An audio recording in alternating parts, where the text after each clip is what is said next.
What's up, guys? Welcome into Packers Total Access. My name is Clayton. You can check us out on packernet.com. Find me on Twitter at Packers_access. You can email us, PackersTotalAccess@gmail.com. You can text us 865-658-5824. Joined alongside Tim in Green Bay. We got Jacob in Wisconsin going an hour early here, and the plan tonight is to go a full 2 hours. We'll see if these guys last.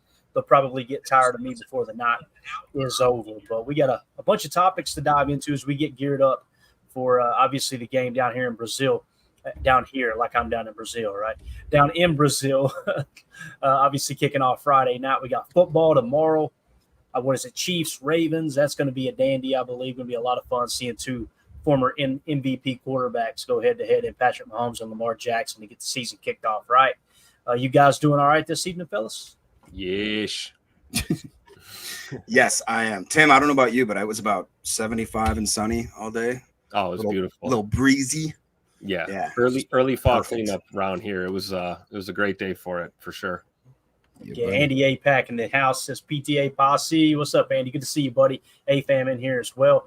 And again, everybody wasn't expecting us to go live until 7 Central. So here we are going live an hour early. It's cool. Heard it from a fan right here.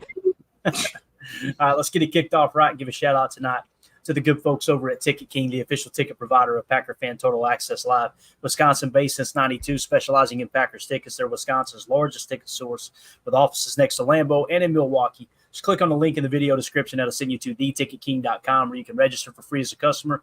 Go ahead and start shopping for your Packers tickets. Again, that is Ticket King, the official ticket provider of Packer Fan Total Access Live. We appreciate them sponsoring the show.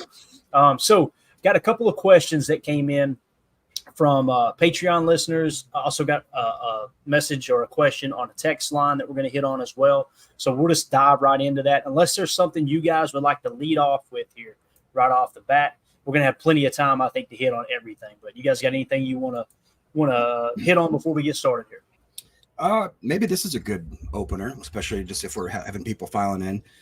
Did you see there was another, so a few days ago or whatever, and Ryan covered it, I believe, on a few podcasts ago, or maybe a couple, that Mike Zimmer basically, for whatever reason, got interviewed or finally started spilling the beans on what it was like in Minnesota, the culture, what led him to leave, how he left, and the intricacies of like when they basically said, "Hey, you're fired. Do you want to go address the team?" And he was like, "Hell no, I hate those guys. They got me fired."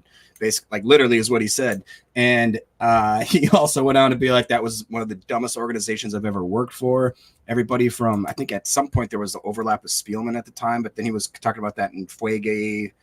It's the GM that they got now. They're supposed to be this draft wizard, analytics guru, and apparently, after a certain draft, I think it was the last draft that they were together, he basically was livid after the draft. And he basically, because they had a certain amount of boards and stuff that they've agreed on and players, and he's just called them out. He goes, "You just drafted like 7 backups and you let every single person that I had input go, and look where they went." And a lot of them were really notable names when they went through them. I can't remember off the top of my head, but one of them that was interesting is the Vikings wanted Justin Fields real bad, to the point where I think they actually did a few moves to try to see if they could mandangle some capital. Well, and then it comes out today, Stephon Diggs, I saw an article from about 3 hours ago where they were asking him to kind of comment on the Zimmer thing. And he was like, "Look, I'm a professional, and that's why I haven't basically described how bad it was in Minnesota, and I won't because I'm a professional." But basically he looked at him like, yeah, it was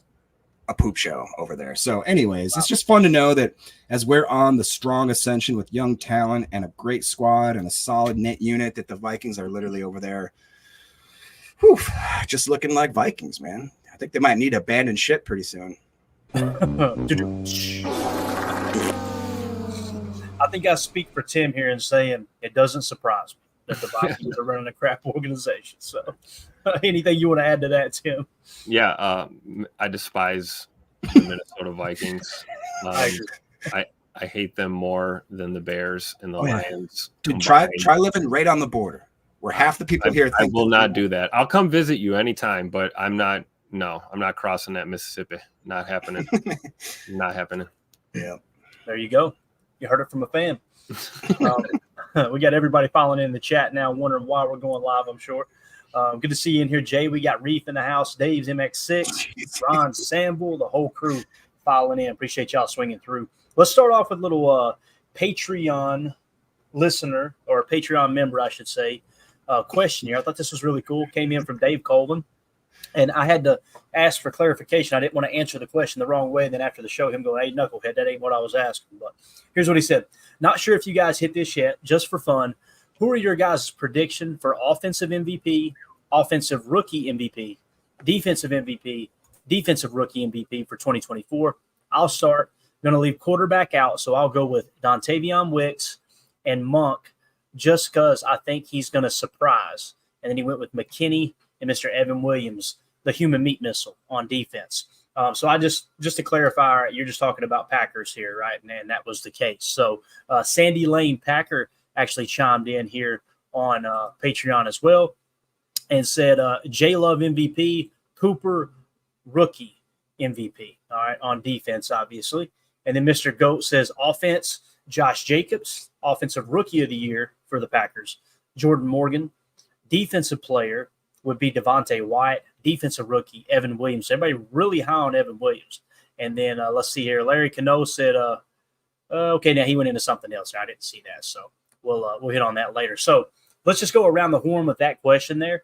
And again, the original question was basically who is going to be your Packers' most valuable player on offense and then your most valuable rookie on offense. Same thing on defense, okay?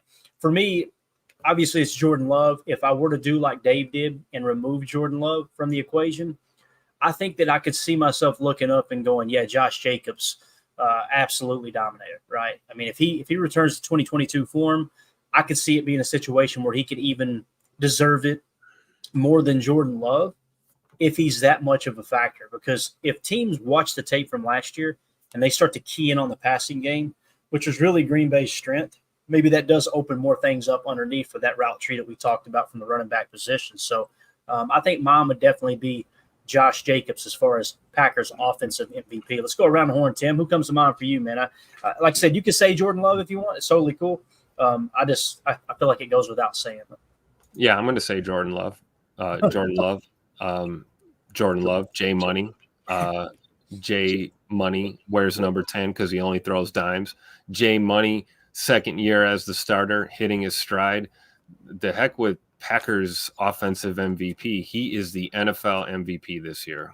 Book it, put it on a ticker, whatever. Write it down, take a picture. I don't give a you know what. That's my dude. And it's going to be a pleasure to watch this happen. It really is. But if we have to take J Money out of the equation and go with someone else, Clayton, you stole my thunder. My first gut reaction would be Josh Jacobs for sure. But other than that, I guess I would go with, probably Tay Wicks, just like Dave did here. As far as what was the other one? Defensive MVP. Go to offensive rookie. Oh, MVP. offensive rookie MVP. Yeah, and I haven't said mine yet. Jacob, go ahead. Who would be your offensive MVP, man? Not gonna lie, you guys both stole mine. I would go Love, and then I'd go Jacobs. If I had to pick a third, I think it still would be Dobbs for me. If he's healthy, I just feel like he's going to be, I hate saying a number one because he went through that whole rigmarole, but I think he's the possession receiver, if that makes sense. I think he's more of the trusted receiver that if I need a 3rd and 7, I know for a fact that Dobbs is either whatever route he's running, he's going to pinpoint it, he's going to turn around and he's going to look for the ball, and he's got them nasty, sticky fingers, man. He wants to grab him and snatch him out of the air. That'd be mine. All right, Tim, let's go on to rookie offensive MVP. Who would be your pick there of all the rookies this year on offense? Marshon Lloyd. Oh, I like it. And I have nothing else to add. I'm just gut reaction. Marshon Lloyd, USC. Good enough for me. Let's go. Jacob, how about you, man? There's only one other one, really, right? It'd be Morgan. That's kind of, I think that'd have to be it. Most likely, though, I'd go with Tim for sure. But that's a question now because I'm sure we'll get into it later. But he has seemed to be a little bit shaky as far as getting his legs under him and staying healthy enough to show us what I haven't seen him enough to even be like, I'm pumped for him yet, to be honest. I've just seen very little flashes. I could say the same thing on us, to be honest, about Jordan Morgan. So I would hope that one of the two at least gives us some film to look at. Let's start with that. We'll talk MVPs maybe after we see him on tape a few times. Put something on tape, right? Right. All right, defensive MVP. Tim, if you had to pick, who do you think it would be? You're going to look up at the end of the year, and you had to make a guess. Like I said before week 1, who was the most valuable player for the Packers on defense? Wow, it's tough because we're stacked on the defensive side of the ball. Well, I guess the easy answer would probably be Xavier McKinney, but I'm going to go with my guy who I've been ride or die with since the day we drafted him, Mr. Jair Alexander. Took it down the sideline, turned over with my guys, gave the football to a little kid wearing 23. I love it. What about you, Jacob? Who would be your defensive MVP if you had to try to predict right now, man? It would be Rashawn or Kenny. Rashawn or Kenny? Oh, Kenny flashing. That would be – I could see that. Can I share a fun fact that I found on an article right before we went live here? Yeah, absolutely, man. Because we've talked about Kenny and how, quote unquote, I've been very critical of Kenny. I'll admit that, just because of the money we've spent on him, and I didn't necessarily see the output. But hey, that's not his fault, right? It's not a knock at him. Get paid, you get paid, right? No, and that's literally, so he had a great interview, and I can't remember who it was with. I just caught clips, and then I basically read the excerpt of it, and they asked him that question, and they're like, "Why do you think that you don't get talked about with the likes of your Chris Jones and at the time Aaron Donalds and just real playmaker type guys?" And he straight up says, he goes, "Look, it's because I played," and this is him saying this, not me. He said, "It's because I played a lot more nose tackle than probably I should have, or maybe than I wanted to, and I didn't have enough sacks." And he was very blunt about that. And he then goes on to say, that the interviewer goes on to say, "Hey, but people sleep on the fact, and nobody talks about how you've had 128 hurries since 2021. That's 3rd overall in the NFL in that time period." Ooh, that's good. We've talked about how hurries and pressures in some aspects, in a lot of aspects, are even more valuable than sacks. So that, when I thought about that and the way that they're going to possibly be utilizing him in a different way, we talked about how he can go from not having a 2-gap it. He's focused on what he has to do. There's less responsibility of, he didn't ever have really much contained, but just knowing that, same with the other guys, it's like, put your hand in the dirt and just worry about smoking the guy in the backfield. And I feel like that's something that we could see. If he does that, and he does explode into a level of like DL top 3, that means our defense is going to be humming. Oh, yeah. No doubt about it, man. No doubt about it. All right, Tim, defensive rookie MVP this year. Evan freaking Williams. Ooh, I tell you, Javon Bullard is starting over Evan Williams at safety, and everybody is still more excited about Evan Williams. I mean, he showed that much in camp and training and preseason. I mean, I can't disagree with it. I'm with you. I mean, it might not be my pick as far as the rookie. I think I would probably go with Javon Bullard because he's probably going to get more snaps than Evan Williams. But if the preseason is an indication of what's to come with Evan Williams, he's going to maximize every damn snap he gets. Dude. Yep. I like especially if Bull ultimately moves into that nickel spot, like we've kind of been hinting at could possibly happen. Maybe it's not a probability, but it's a possibility.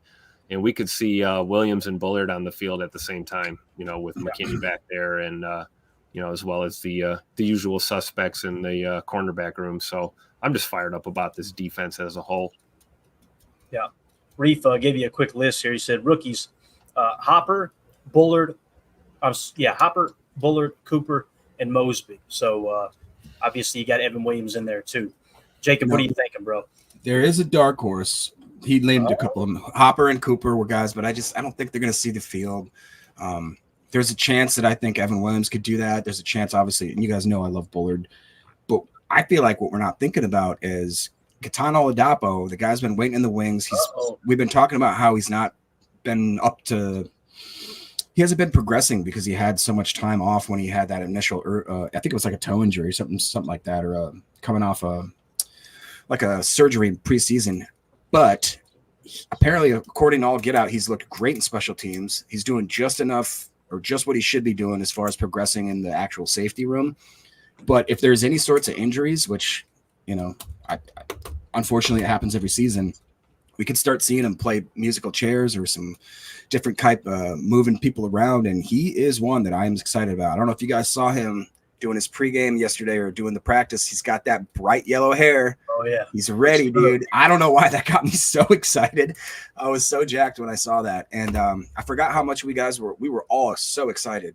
And I think Goody absolutely attacked the safety room. And now, a lot of people were scratching their heads when they let AJJ go, and it still kind of hurts me a little bit. But when you look back down that roster and you see X and Javon, and I just think that he handled it probably the right way. And who knows, man, we could look up in a year or two and say we probably didn't need X, which is a crazy thing to say, that we didn't need to trade for one of, if not the best safety in the league, because of the talent we had in one draft to completely revamp that.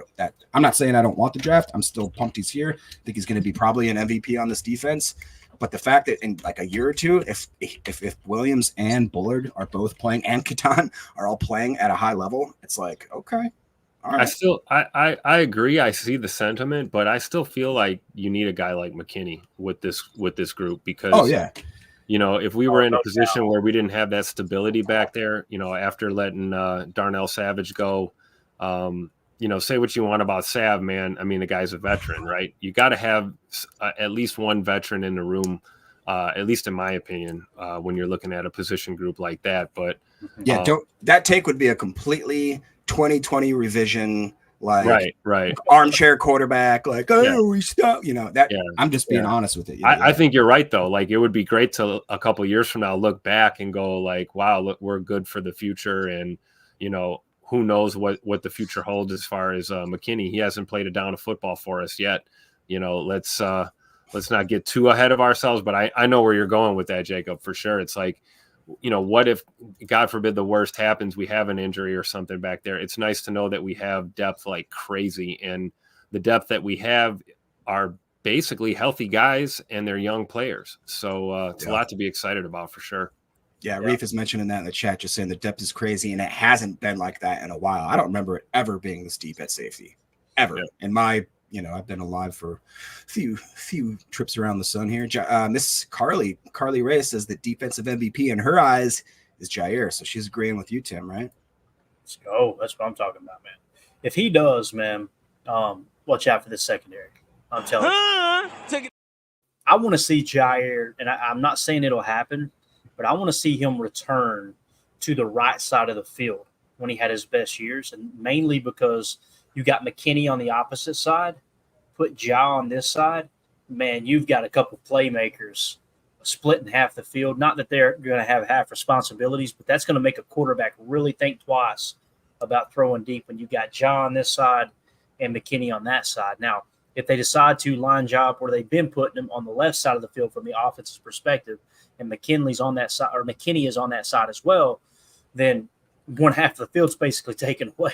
There's no doubt about that. So that might be what they do too, is maybe roll some of the coverage away from those two guys, since you got those two playmakers on that side of the field for sure. So this graphic we got up here, for those of you on the pod, PFF Green Bay Packers tweeted out the highest graded safety in coverage last season, Xavier McKinney, 91.2. Listen, I'm excited about the rookies. I'm excited about Bull. I'm excited about Williams. I'm even excited about Oladapo. The reality is they haven't taken a single snap in the NFL. This dude had the best coverage grade amongst all safeties in the NFL, the best of the best in the entire world. This dude is, I think he's going to be just an absolute difference maker, man. Yeah, so Turtle's commented on that right now. He says also something we shouldn't, or maybe haven't thought about, I know I haven't, is that McKinney's played Hurts a lot. And if anybody's got his number, it's going to be a guy like McKinney for sure. And even just that info right there, right? Just knowing that, like, he's familiar, and Jalen Hurts knows that McKinney's familiar. Just that dynamic might, a handful of times in that game, maybe he's not going to throw that way. Maybe he's going to think twice about pulling the trigger, and that alone gives you a little bit of a leg up here, especially in an international game on a Friday night, which is just, this game could be a lot of things. I'm expecting the unexpected here to kick off our season. So hearing that is, that makes me feel good for sure. Yeah. And, the other thing too is, like, when you hear he's familiar with him, people immediately go, oh, well, it's a new year. It's a new year. Yeah, it is. It's a new year. But keep in mind, McKinney, think of how much tape he has watched on Jalen Hurts. Yep. I mean, you're talking about, he was with the Giants for 4 years, I believe. So he's watched 4 years or 8 different opportunities to play him. He's watched tape on him, which means if you go with the normal kind of rule of thumb for coaching staffs, 4-game saturation plus 2 head-to-heads, the last 2 head-to-heads. So every time they played him, he's probably watched 6 full games of tape on Jalen Hurts. So 6. Even more, Clay. Look at I forgot that they played at Alabama together. Yeah, that's a good point too. Practice, all that. And then you got Jalen Hurts with a new OC, right? We just talked about Kellen Moore, running that offense now. So I'm sure there's going to be some learning curve even once we get to regular season play, despite, all the reps they've got in during the preseason and training camp and stuff. So that's a variable that's worth noting as well. This could be us just fanning out, trying to talk ourselves into a win here. But I tell you, all these things do matter, man. They do. And we got to get out there. You got to go on the field. And you got to perform, right? Yep. And it's going to be a unique situation. Obviously, I think they said the flight was going to be like over 10 hours. And then you get down there, you do a walkthrough tomorrow. I think they're going to do a walkthrough at the stadium, get familiar with the stadium. Then it's back to the hotel. And 24 hours later, you're playing a ball game, right? I think, I don't know, man. It's just, I don't know if you guys seen Darius Slay. He seems a little hesitant on things too. Like everybody's questioning. I feel like there's a lot more rumbling, I should say, coming out of the Eagles locker room about this game than there's the Packers. Packers are just like, hey, we're going to play, right? And you've got, I think it was A.J. Brown said something, and now you got Darius Slay. Because Darius Slay does play for him, doesn't he? Am I thinking right? Is he still with the Eagles or no? Yep. Okay. All right. So, obviously they're concerned about it, and the Packers are just staying focused. Hopefully that holds true. I see you got some chats here, Mark. Jacob, let's hammer those out real quick. You got any questions in there, or just mainly comments, or what? Yeah, I think there's a little bit of everything there. Andy starts off with, what are your wishes for an ideal opening against the Eagles besides a win? And I don't know if he means like the opening of the game or just like for the actual game's decision. I mean, me personally, I just want us to come out fast and strong. If we look lackadaisical, and I just want us to look more like it's a home game than we're traveling to the West Coast type situation. Where play action, naked bootleg, 65-yard bomb to Tay Wicks. Let's go. We're up 7-0. That's better. Yeah, that'd be better. Said, 99 all go. Right out of the gate. Let's do this. Now, for me, man, honestly, I don't see this as a slam dunk win. I'm not saying you guys do. I've heard more and more people feel comfortable that the Packers are going to win this game. I'm a little more hesitant. Of the first 4 games, if you said, all right, Clayton, you got to pick one game you're going to lose out of the first 4, this would be the one I would pick. Just being completely transparent, being realistic here. What I want to see the Packers do is come out and compete. I want this to be a close game. Hopefully they can pull out a dub. What I don't want to happen is all that momentum that you created through training camp, right? And it seemed like it ended on a positive note. Obviously, Denver was a slight setback with the joint practice and then preseason performance. And then you end the preseason on a high note. Everybody's feeling good. Everybody's healthy. All 53 are practicing in some form or fashion. I just don't want to see them have a setback with a really bad loss, right? Again, I think it's going to be a close game. 3-point ball game is what Vegas is saying. Neutral site. I think there's an opportunity for the Packers to come out here and send a statement too, man. Make a statement. Like if they come out and they beat them by a couple scores, that's some serious momentum going into the season. That's what I hope to see. But again, the main thing, though, Andy, to answer your question, I just want to see them protect the football and compete. That's what I want to see. If it isn't a win, all good. You got stuff to get better at. You got stuff to build off of. And you go out and win the next 3 games because, as most coaches say, pretty much all coaches, every coach in the NFL says, you play this season 4 games at a time. Now you got one bonus at the end, right? You want to go 3-1 in each quarter of the season. Yep. And then, of course, you got that last game there at the end of the season. If you do that, then you're going to end up with, 12, 13 wins, and you're going to be staring a first-round bye right in the eye. You just got to focus on one game at a time and break the season down into quarters. That's kind of how I see it. So, going to be fun, man, for sure. Don't worry, Clayton. We're getting the dub. We're leaving Brazil with a dub. It's going to happen. You just said it yourself, man. The Eagles are the ones crying right now. The Packers are focused. These guys are in lockstep with their leader, Tupac LaFleur. We're playing no games this year. I don't think we're going to see any, behavioral issues and, suspensions in-house or any of the crap we dealt with last year. I think this team is focused, united, rallying around their leader, and we're going to go out of there and get a win. I just believe it. I really do.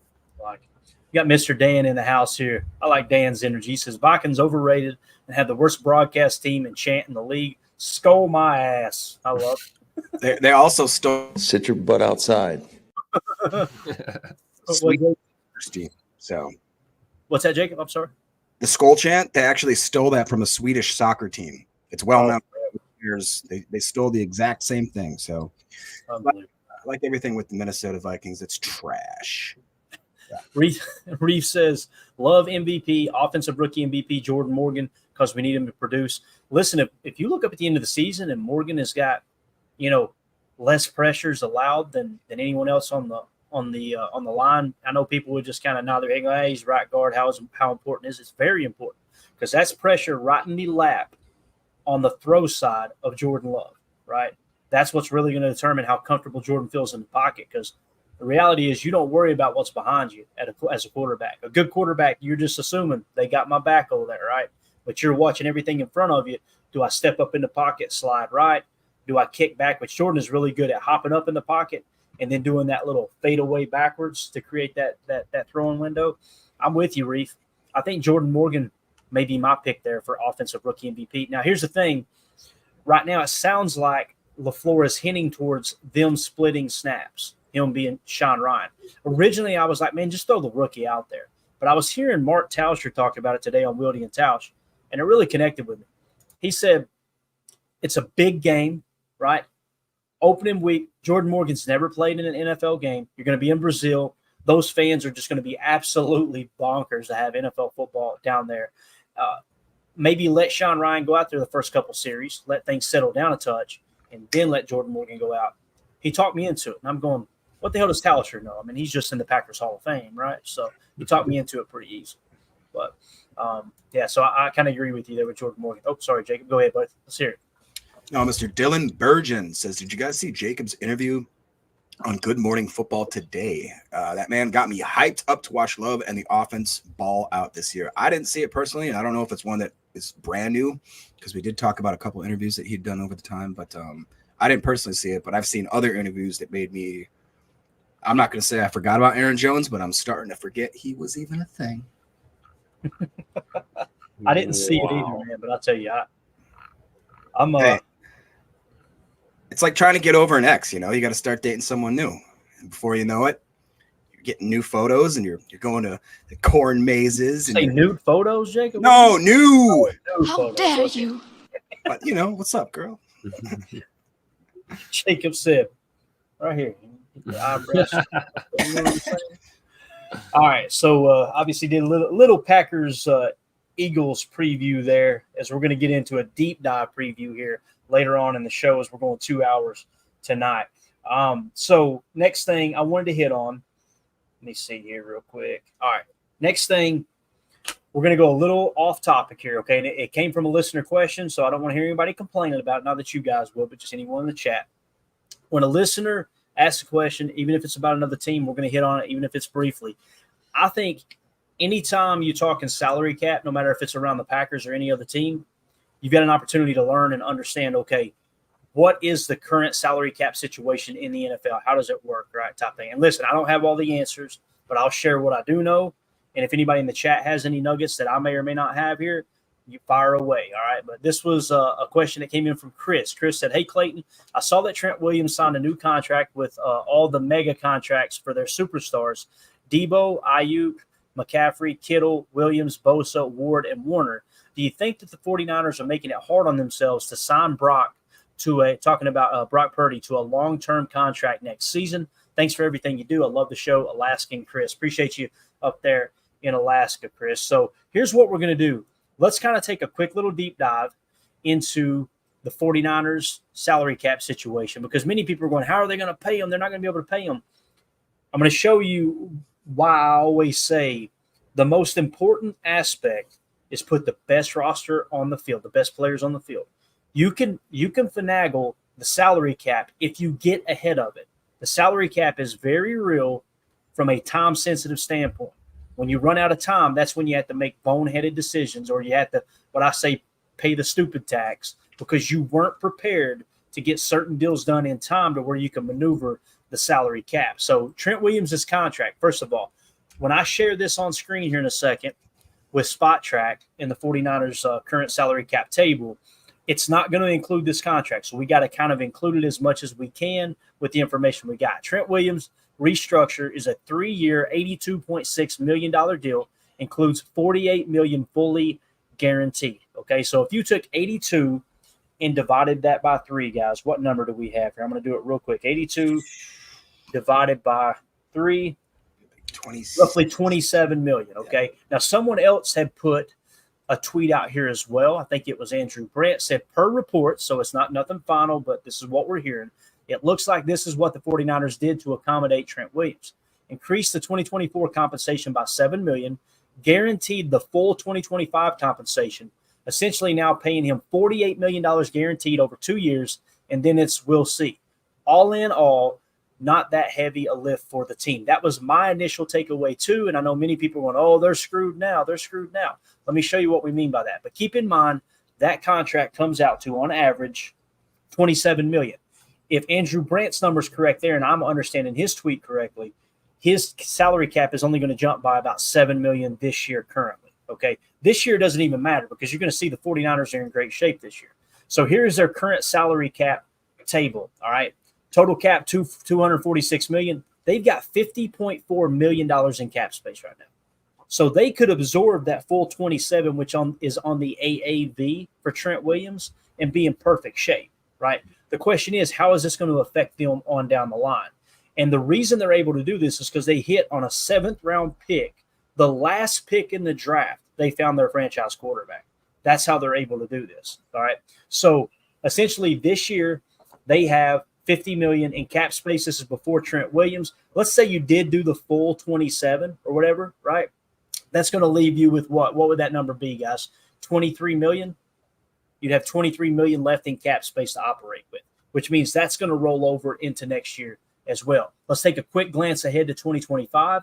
Their cap space currently, without Trent Williams, is sitting at 39.2 million. So let's say that does jump to 27 or even 30 million against the cap next year. You see there's still 9 million under the cap. The problem is this is, if I remember correctly, this would be Brock Purdy's last year under contract. If we click on his contract, yeah, so his last year under contract will be 2025. So now you've got to sign him to an extension, and that hit would begin taking place in 2026 unless you added on voidable years, if that makes sense. So that's how their salary cap currently sits.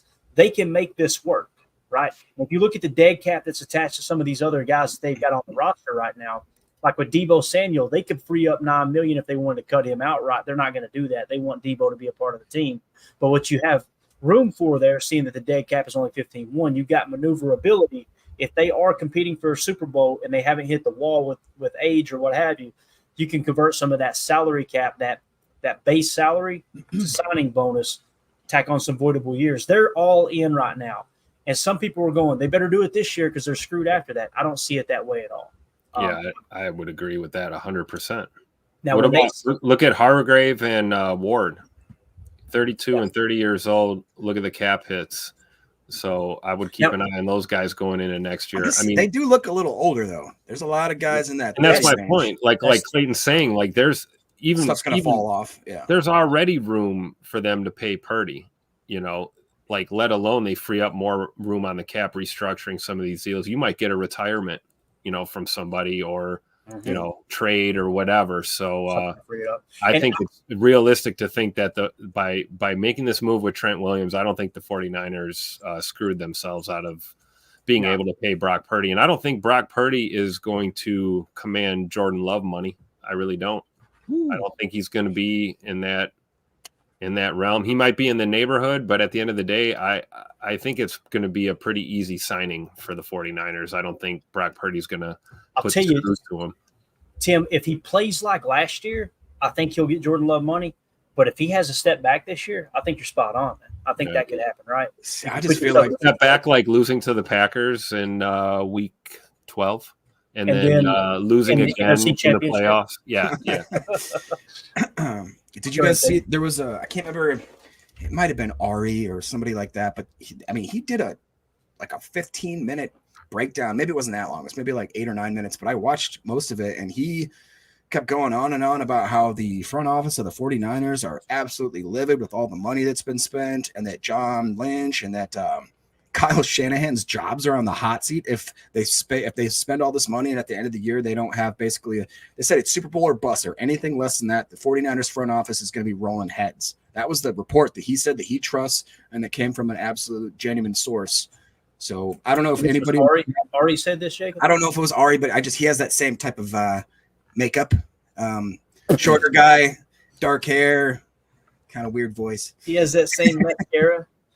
If somebody could find it in the chat, it should be pretty easy because he was, like I said, he was all over Twitter this morning talking. Here's the thing, too. This just hit me. I want to say this. Actually, here you go. So essentially, now paying him $48 million guaranteed over 2 years, then it's we'll see. So we just talked about how their cap situation's okay in 2025. This year and next year, it's okay. And then after that, they can get out of that contract with Trent Williams. Well, that comes just in time to sign Brock Purdy to a contract, right? So that's going to line up absolutely perfect for them, have a cap hit of somewhere. Let's say he does get Jordan Love money, Tim. If that's the case, cap hit going to be somewhere between 20 and 30 million that first year. They'll make that work. He'll basically replace Trent Williams' cap hit as they move on from Trent Williams, because he is, man. Trent Williams is 37 years old, man. It's amazing he's still arguably the best tackle in the game still. It's just wild. Yeah. I think he's made a case to be a Hall of Famer. I really do. Tim, just randomly, do you see who they freaking got there? They got our boy Malik Mustafa. I didn't even know they got him. Son of a bee. One of our draft crushes. Yeah. Yeah. It'll still be fun to kick their asses this year. Yeah, I agree. I was going to see if they had a market value for, I guess, here we go. Maybe let's see what they're saying. Oh, Tim, look. Woo! They're saying 52.1. No. There's your comps, man. Do you think, though, that just because of the market and the team, it was everybody getting paid all that money, they're out in Cali. I wonder if tax structure has anything to do with too, when they actually get taxed hard, bro. Well, I mean, you know what I'm saying, because if they actually have to offer them higher per annual because they know that Uncle Sam's going to put his dirty, greedy, sticky fingers in his pocket. I love taxes. I like I said, I think he's in the neighborhood. I didn't want to shortchange him, and it can't be understated what the kid did. He got a shot, and he capitalized on that. And he wasn't a one-hit wonder. He came back and has consistently played, at a high level. So he does belong in that conversation. And I think the comps are accurate. You got Tua, Jay Money, you got Joey B, you got Fabio up there. I mean, hey, the comps are there. I will say this though, this year's gonna really play into those negotiations. We'll put it that way. And I got a feeling that Brock Purdy's season is going to end a little sooner than it did last year. So we'll just see how it turns out. Yeah. And again, he could kind of lower his number this year if he struggles. Right. And I don't think he will personally. When I turn on the tape, and I watched a lot of Brock Purdy tape this offseason, I think he's the real deal. I really do. I'll tell you this too, Tim. He could really, you want to win that locker room over big time. And they say that they absolutely love him. His teammates love him, real open about his Christian faith, but a quiet guy, kind of one of those quiet leaders. Men in the locker room respect the hell out of it, especially people that are long in the tooth like Trent Williams and Deebo Samuel and some of these guys that are a little more outspoken, a little more boisterous. But if he were to come out and let's say the market was at $50 million per, and he says, you know what? I'll take $30 million per.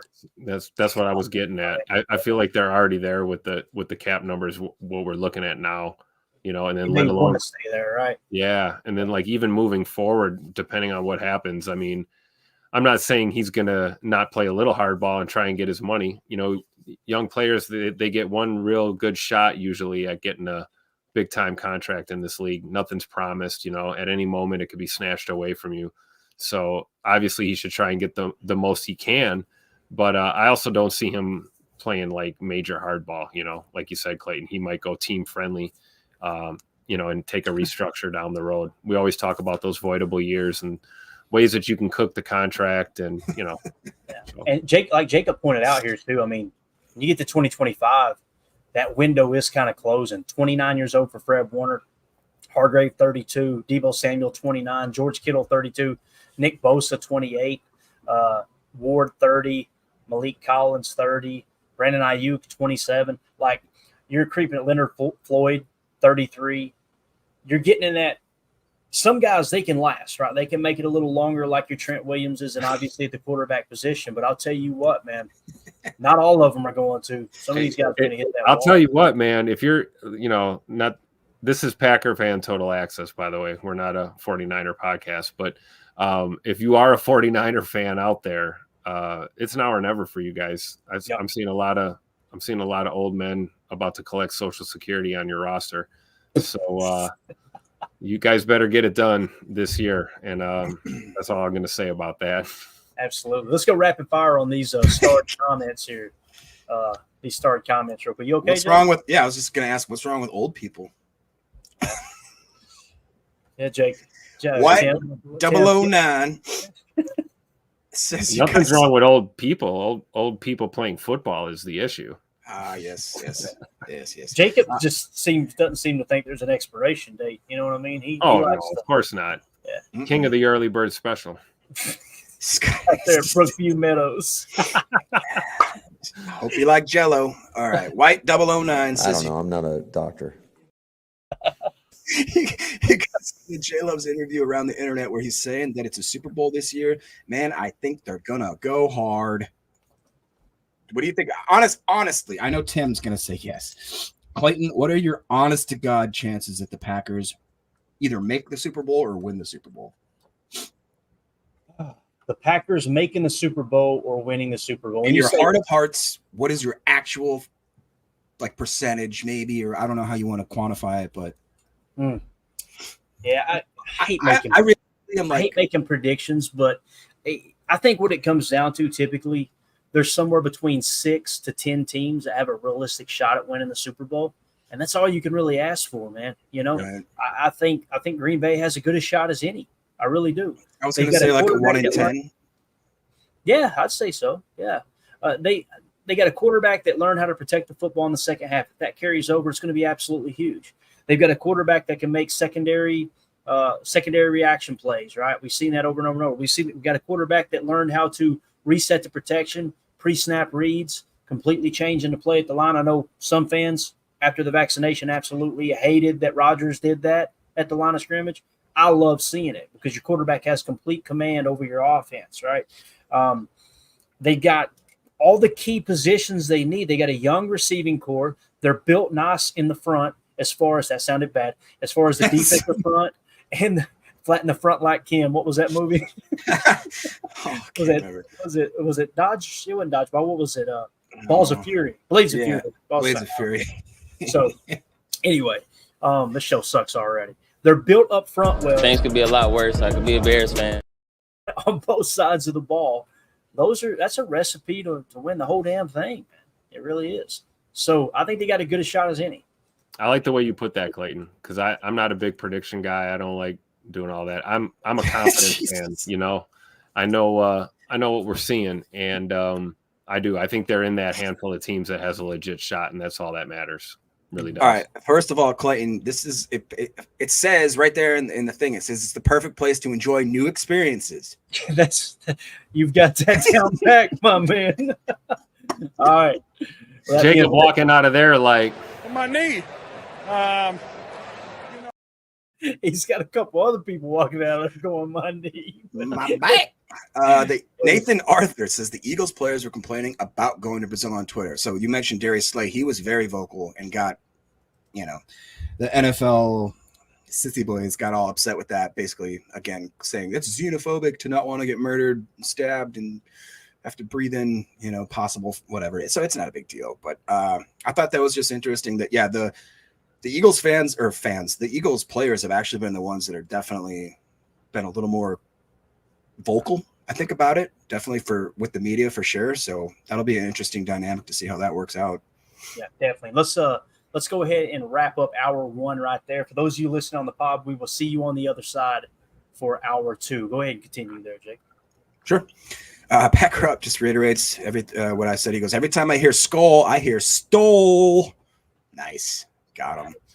Mr. Coach Len says that he thinks that AJJ should still be on this roster. I know that a lot of people feel that. I'm pretty sure Tim is in that area, or at least that he deserved to be on this roster. If I still I You can't. guys know Ant's my guy. All right, I've been a huge Ant Johnson supporter, but if you're going to tell me it's between him and KT Oladapo, But what about if it's between him and Zane Alexander there, Tim?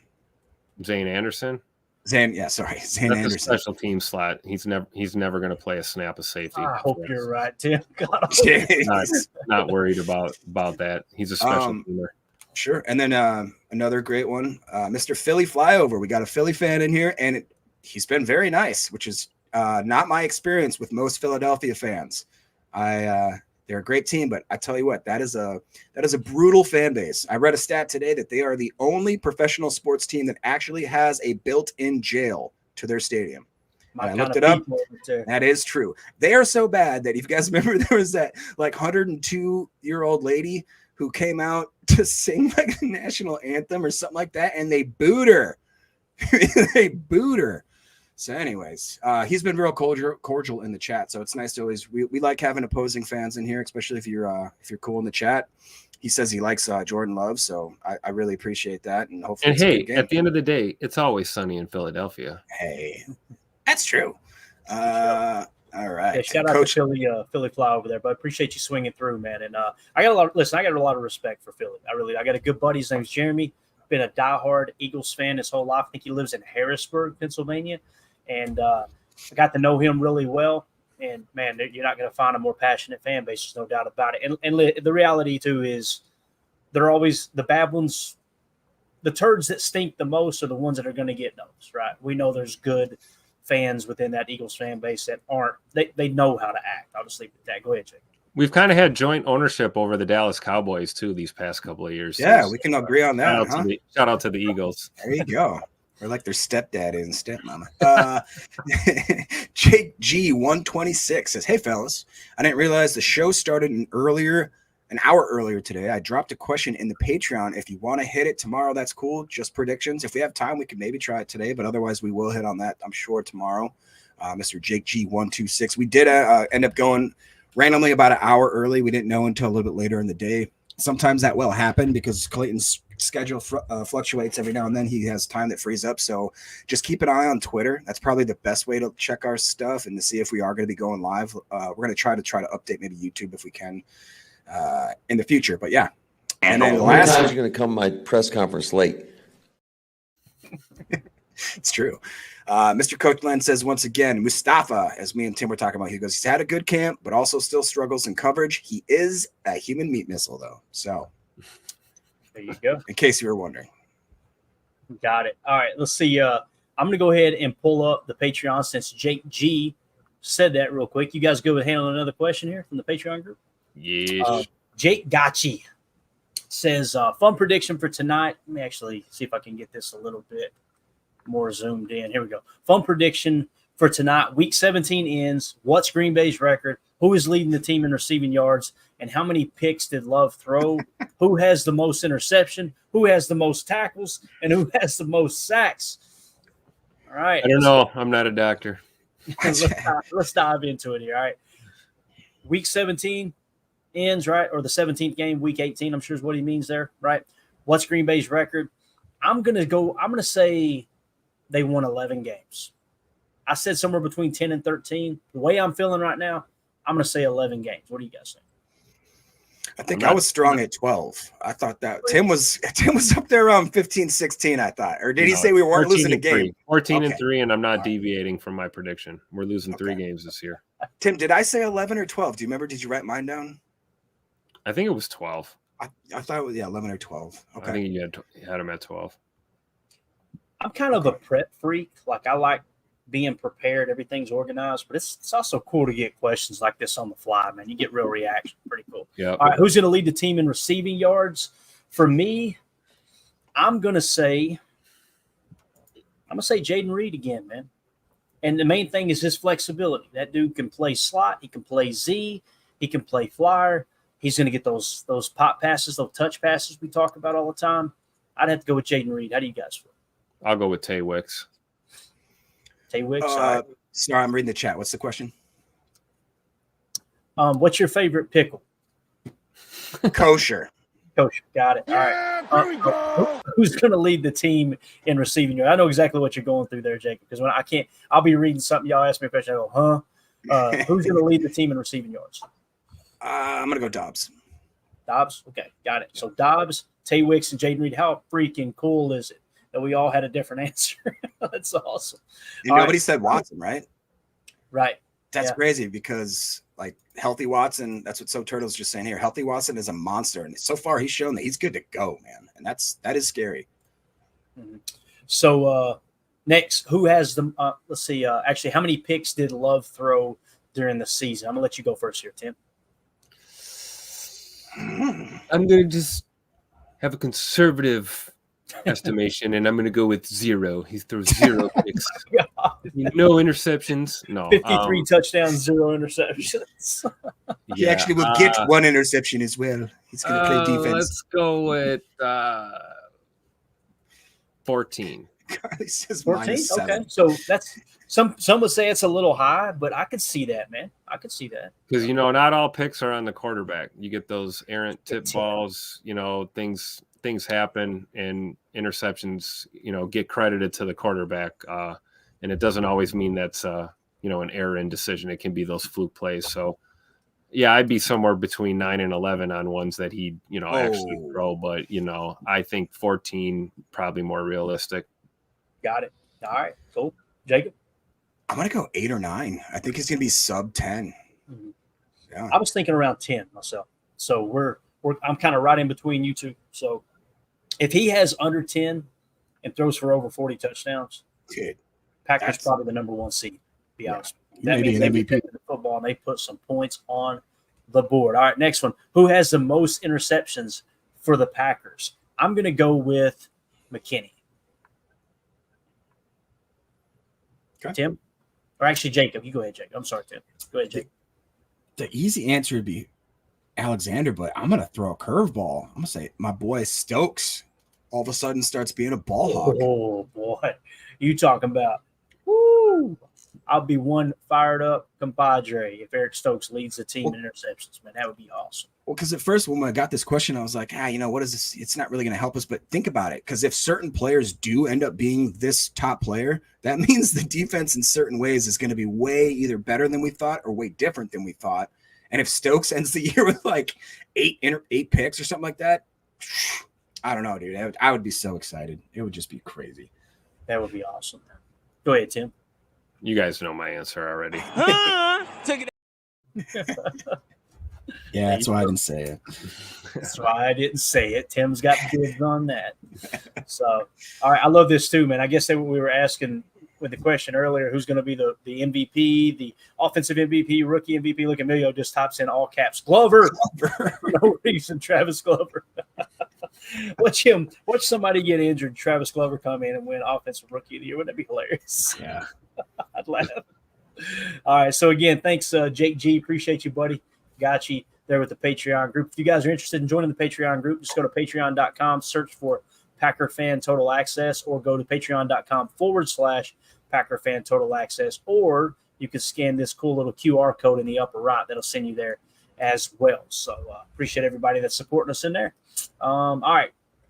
Next thing, gents, let's talk about some of the Eagles team rankings from last year. And we'll also include, when we get to the defensive side of the ball, we'll talk about their defense as far as Miami, because obviously Fangio's coming from Miami to Philly. We'll look at Philly and Miami, if that makes sense. What I'm going to do is try to do this in an orderly fashion.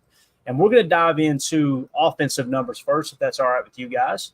So the big talk is their ability to run the ball, right? We've all talked about that pretty much. So if you go yards per rush attempt in 2023, Miami led the way at 5 yards a carry.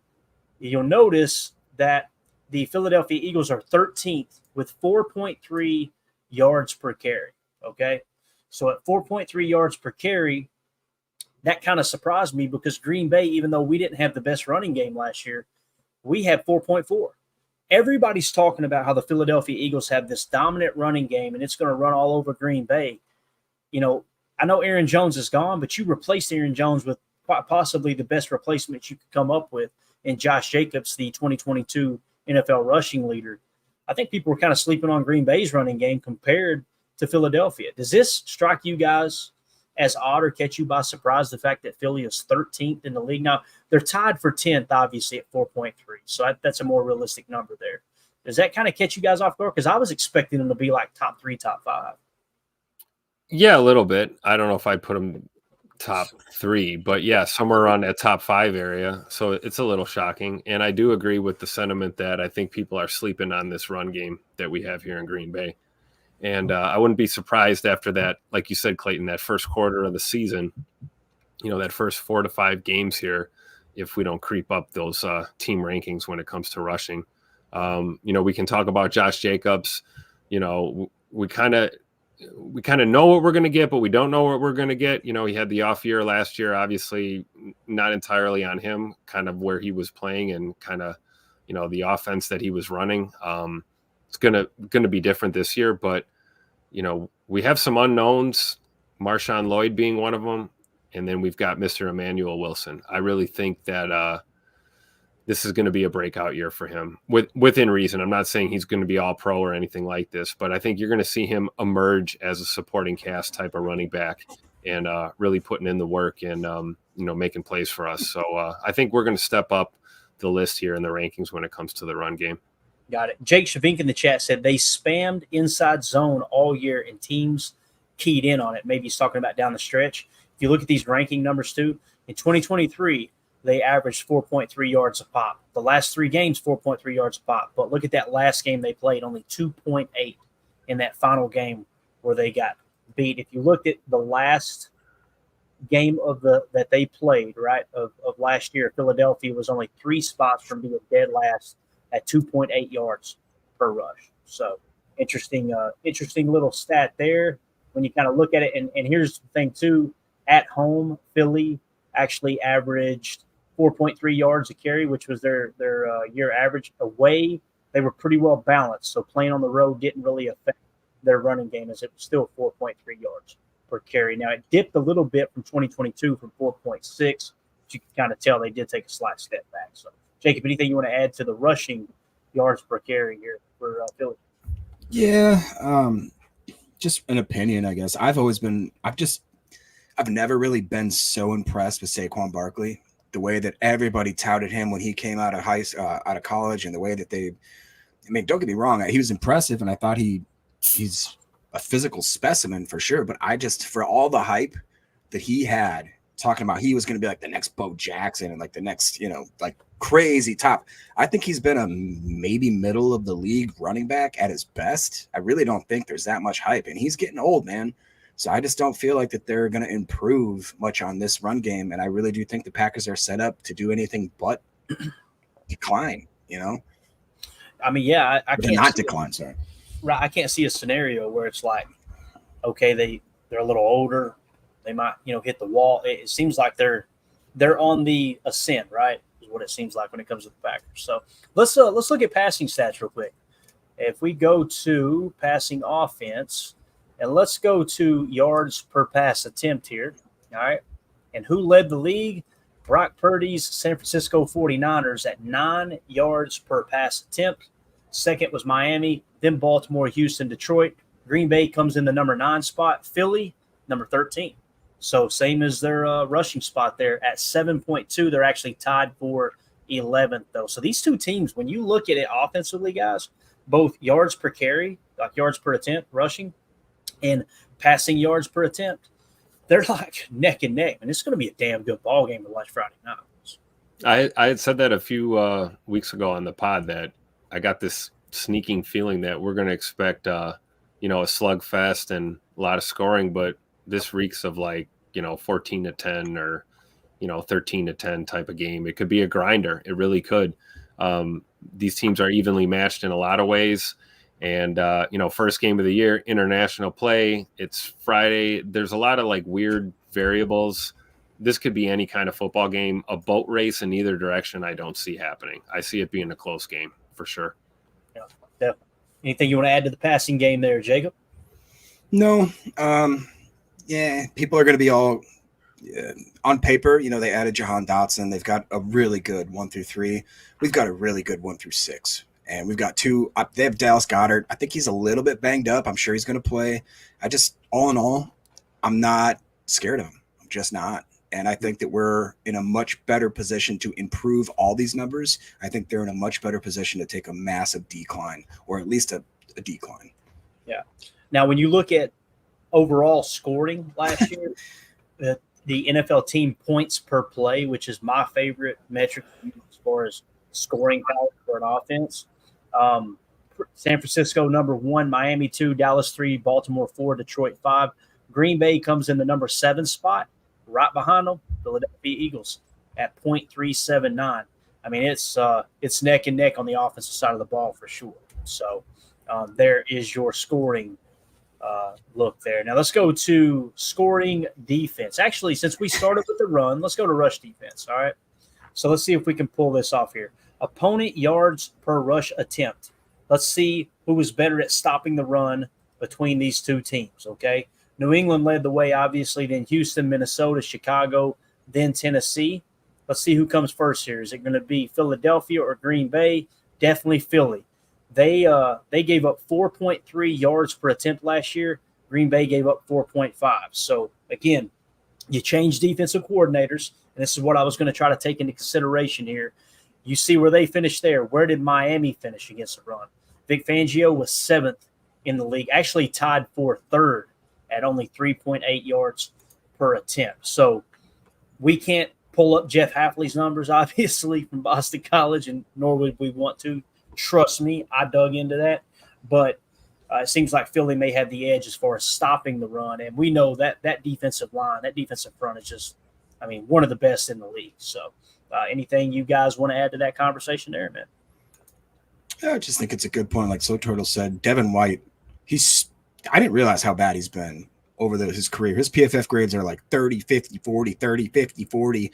And he's one of those guys I've struggled with, Jacob, because like PFF, if you just look at PFF, it's cheeks. But teams continue to pay him good money. And it's like, which one do you trust more, right? Multiple teams willing to pay him good money, or do you trust the PFF grades? Probably the truth's probably in the middle. I know it's a boring answer, but I'm with you, man. I've kind of came across that too. Go ahead, man. Sorry to cut you off there. No, that was pretty much it. I just want to rip on Devin White. You did great, sir. Thank you. Real quick, I guess, not to toot my own horn or anything like that, but CJN just said in comparing the 2 wide receiver cores, he said he did a little deep dive as looking at how they match up. And he said he agrees with me that after their number 4 or after the number 3, they fall off. It was where ours, you could argue that we could mix and match our 6 and they'd be just as good as their top 3. It's just crazy how deep and talented we are at that position. Yeah. And I think that would come into play a little more if it was later in the season where guys were banged up. But week 1, it's like, damn it, we would catch them week 1 because their 11 personnel is going to be strong. Yeah. All right. Tim, you want to add anything to the opponent's rushing yards per attempt, bro? 2 new DCs. Let's see what happens. That's all I got. We'll see. I can't wait for Friday. You guys fired up yet? We're like days away here. No doubt about it, man. All right, so that was rush defense. Let's go to passing defense. And again, you got to kind of take this with a grain of salt because the Packers have a whole new DC in there.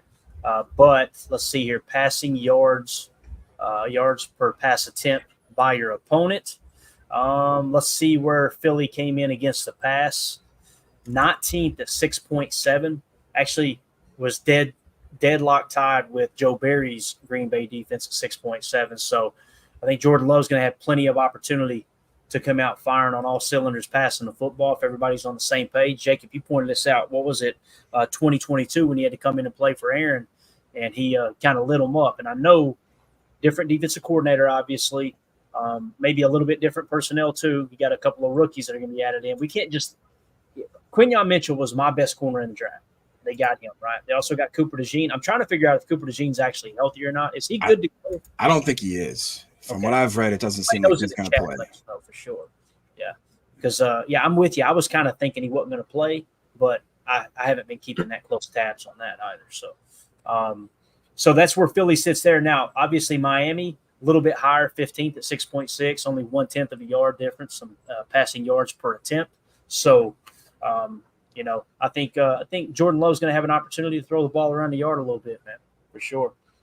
You don't want to get too crazy with it, but also it is something that I don't know what his underdog fantasy number is, Jacob, as far as passing yards. What the number's set at for Jordan Love in this game, but I think things line up as long as the protection can hold up enough for that big defensive line to not get in his face. I think he's got a chance to get a lot of yards there come Friday night. Let's go to scoring defense real quick. Opponents' points per play. We haven't hit that yet, right, guys? So Baltimore led the way, then Kansas City, San Francisco, Tampa Bay, Las Vegas.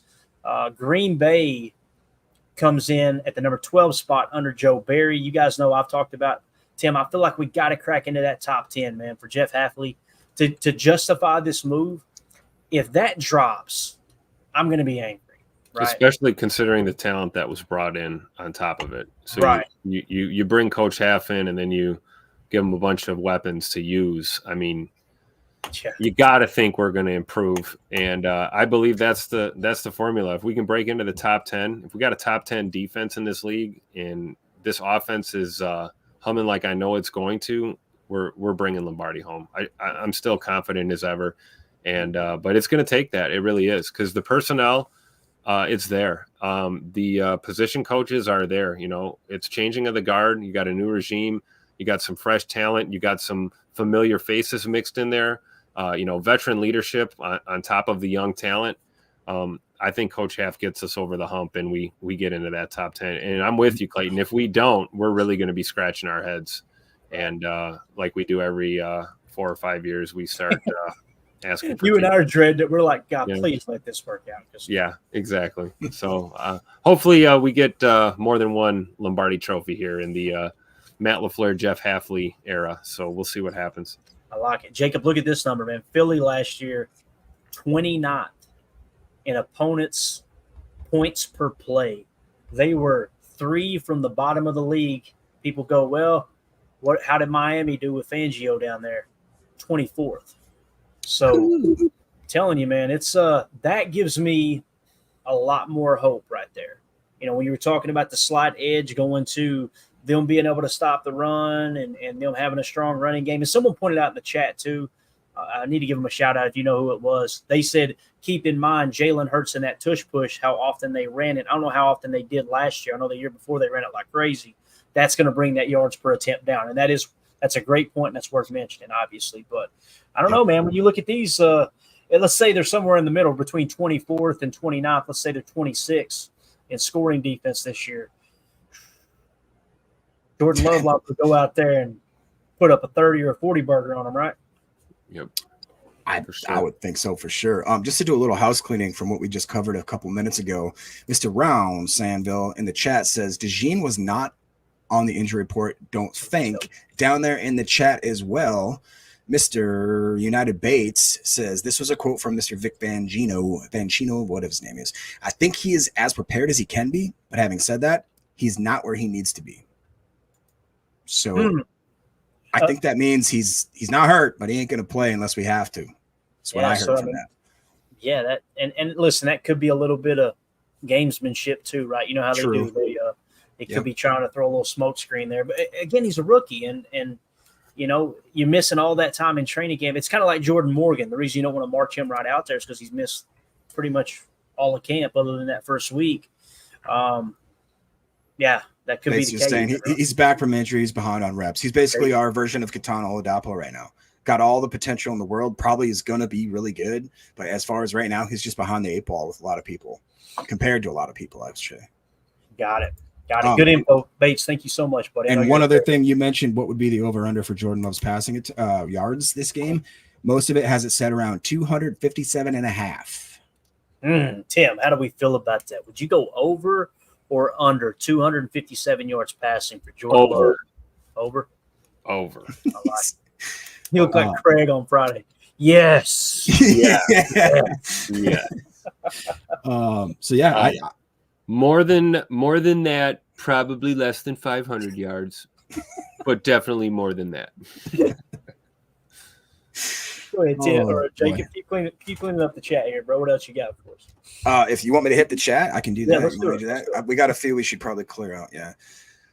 Jeez. All right. Prince says Jacob trolled for the ladies at Bingo Night confirmed. I don't know why I started that. I thought it was funny. How dare you? Says Philly jails have stadiums. Okay, that's good. Respect Oranges says, and the robot who was hitchhiking around the world through goodwill of others, he was destroyed in Philly. I remember seeing that video as well. That poor robot was just trying to work through the sidewalks, and he got robbed, and I think they stabbed the robot. So welcome to Philly again. Jeff Zilke says Philly fans cheered when Irving left on a stretcher. Low class at best. Woof, getting down to Philly real quick. And then Jean Karamazov, he says, did you see the Gruden's report on the game? I have not yet. Did you see that at all? Oh, guess who's here? Well, maybe. Hey, buddy. Hey, we're live. Hey. What was that? I don't know. Jacob. It says, but does Jay Jacobs get a touchdown in his first 4 receptions? Or does he set the all-time NFL record for most receptions without a TD? John, does that mean that last night you took the homework seriously? And is that what it takes is 4 receptions? Because I believe he had around like 1,450 receptions without a touchdown in like 4 or 5 years. So he's saying right here, but does Josh Jacobs get a touchdown in his first 4 receptions? Or does he set the all-time NFL record for the most receptions without a touchdown? It could go either way, right? Because I don't think we're going to be like force feeding him the ball just to, try and overtake some crazy, record like this. So, yeah. But would be nice if we got it on the first drive, right? First couple of targets, that'd be nice. Yeah. Emilio, you got any thoughts on that? No, I don't think so. We might as well keep the record going. But if we could keep that going. There was also another stat in Patreon, which you wouldn't know about, Jacob, because you're not in there. But there was a stat that Gerald Riggs has the most career yards on receptions when scoring exactly 0 receiving touchdowns with 15-16, so 1,516 yards. Josh Jacobs is 1,448. We might as well let him get that milestone, get past that 15-16, and then we can get him a touchdown. So I'm cool with that. Gotcha. That's good info there. Right here, Prince is saying that, hey, we scooped a running back cut by the Dolphins for the practice squad. Anybody see who we released to make room? Look at this. Look at that. Packers signed cornerback Chris Brooks. Sounds like a country singer to the practice squad. It sounds like we lost Messiah Swinson, though. Is that correct, Tim? Did you hear the same thing? Did he go to the Panthers or somewhere? Am I thinking right? Or I'm not sure where he went, but I think it was Swinson that was gone. That makes sense. So, yeah, the Packers obviously adding a little more running back depth there on the 69-man roster. So we'll see if he pans out and how that all goes. Now, since we're talking, go ahead, Jake. I'm sorry. Keep on hitting, bro. Oh, no, sorry. Just real quick, because Chad Egg said, how serious do you think the Dobbs hand injury is? Because he was one of a few that were limited, not necessarily taken out of practice today. But from what I understand, Matt LaFleur said it was more of a precautionary type thing where they just don't want it to get, worse until I got the a game quote starts. from Romeo Dobbs. Quote, Perfect. It was a contusion on my hand. It's taking some time to heal. It is day-to-day process. I was able to function the way I'm supposed to. That's basically it. So sounds like precaution to me. Sounds like probably, rehab all the way up until game time. And I would 99% expect to see number 87 out there playing on Friday.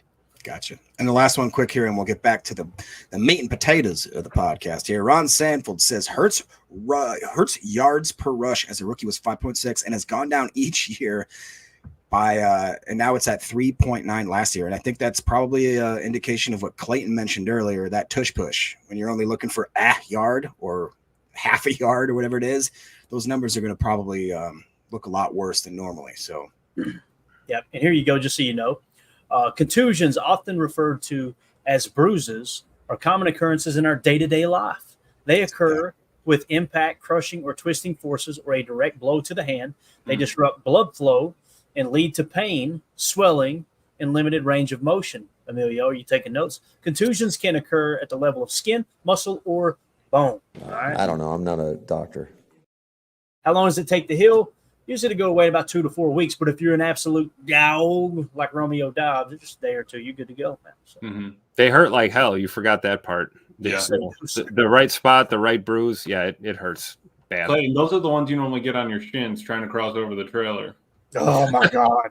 Bro, the trailer hitch. That toe hitch, bam. Boom. I've done that multiple times. I've said some wordy dirts. Yeah. Oh, definitely. And you think you said them quiet, but you had your headphones in, so you screamed them? Oh, you scream at top. Oh, yeah. I couldn't tell you how many times that's happened. Eric's like, bro, that echoed through the neighborhood. I'm like, what? Like, everybody. My bad. My bad. If you guys would take a quick second, we'll get a bunch of people in here. Hit that like button for us. Feel free to sub to the channel. Thank y'all for hanging out with us. I know we have some Eagle fans roll through too. I'm sure y'all don't want to sub to the channel, nor do we want you to, but we appreciate you hanging out with us, man. So there you go. Next, Jacob, get any more message? Any more chat? Are we good? We all caught up, brother? We're caught up. I'm just looking to see if there's any more. It's all right, cool. Yeah, right here. Len made a good point though. He says Messiah Swinson signed to Panthers 53-man roster. That's actually pretty impressive. 53. Big old boy, man. Big old boy. So that's awesome for him, man. I still feel like, dude, the Panthers, they've been 32nd for what, 2 years in a row now? We need to turn that around. Jacob, why don't you pick them up on college football and see if you can't turn that program around? You're gonna demote the Carolina Panthers to college football and take them to a natty. I'm happy to announce that today we won the national championship for the city of San Antonio. Nice. Very happy. Now I got to start it over again and go back up to varsity. Playoffs? He said up to varsity. Dude, I haven't played in like 15 years. He's playing on JV. Bro, I was schooling these fools. Every single snap, I got a sack fumble. Tim, this guy is playing. Oh no! I'm playing St. Kate's School for the Deaf and Blind, and I'm showing no mercy. Please do us a favor, Jake. Would you take a look of your stats? I got to know what's your stats. Yeah, I bet he threw for 8,000 yards. Oh, he had to have. If not, you're in for a rude awakening when they start running faster, Jacob. Let me tell you what. Oh my God! All right, so here's an update on Marshon Lloyd. Rob Demoski had tweeted out rookie Marshon Lloyd hamstring not with the running back group during pre-practice stretch today. He was on the stationary bike and looks like a no-go after practicing the last 2 days. Everyone else went to the practice field outside, I believe is what it says. Now, he had quote tweeted that and said, LaFleur said Lloyd did not have a setback. I repeat, Marshon Lloyd did not have a setback, and this was the plan after, quote, 2 good days of practice. So, Tim, it sounds like Marshon Lloyd might get some playing time, my man. We might see him on that field in Brazil.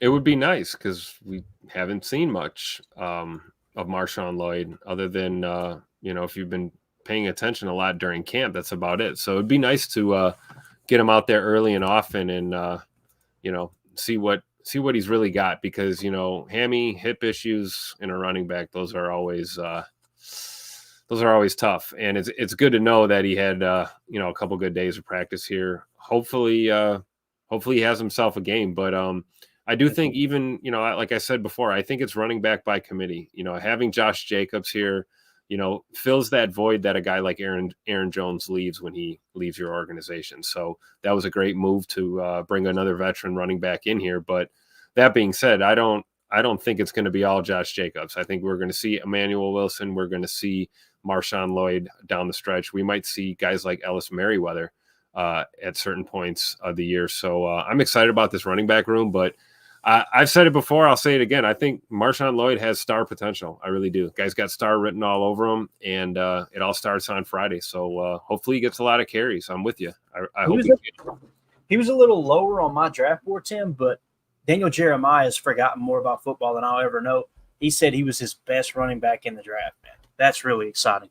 As far as Marshon Lloyd, I had him at the 7th best running back, which is definitely in the top third of running backs in the draft, roughly. So shout out to Jen Wright, became a member here on YouTube. Appreciate you, Jen. Good to see you in here, ma'am. Thank you for swinging through, and thanks for supporting the channel.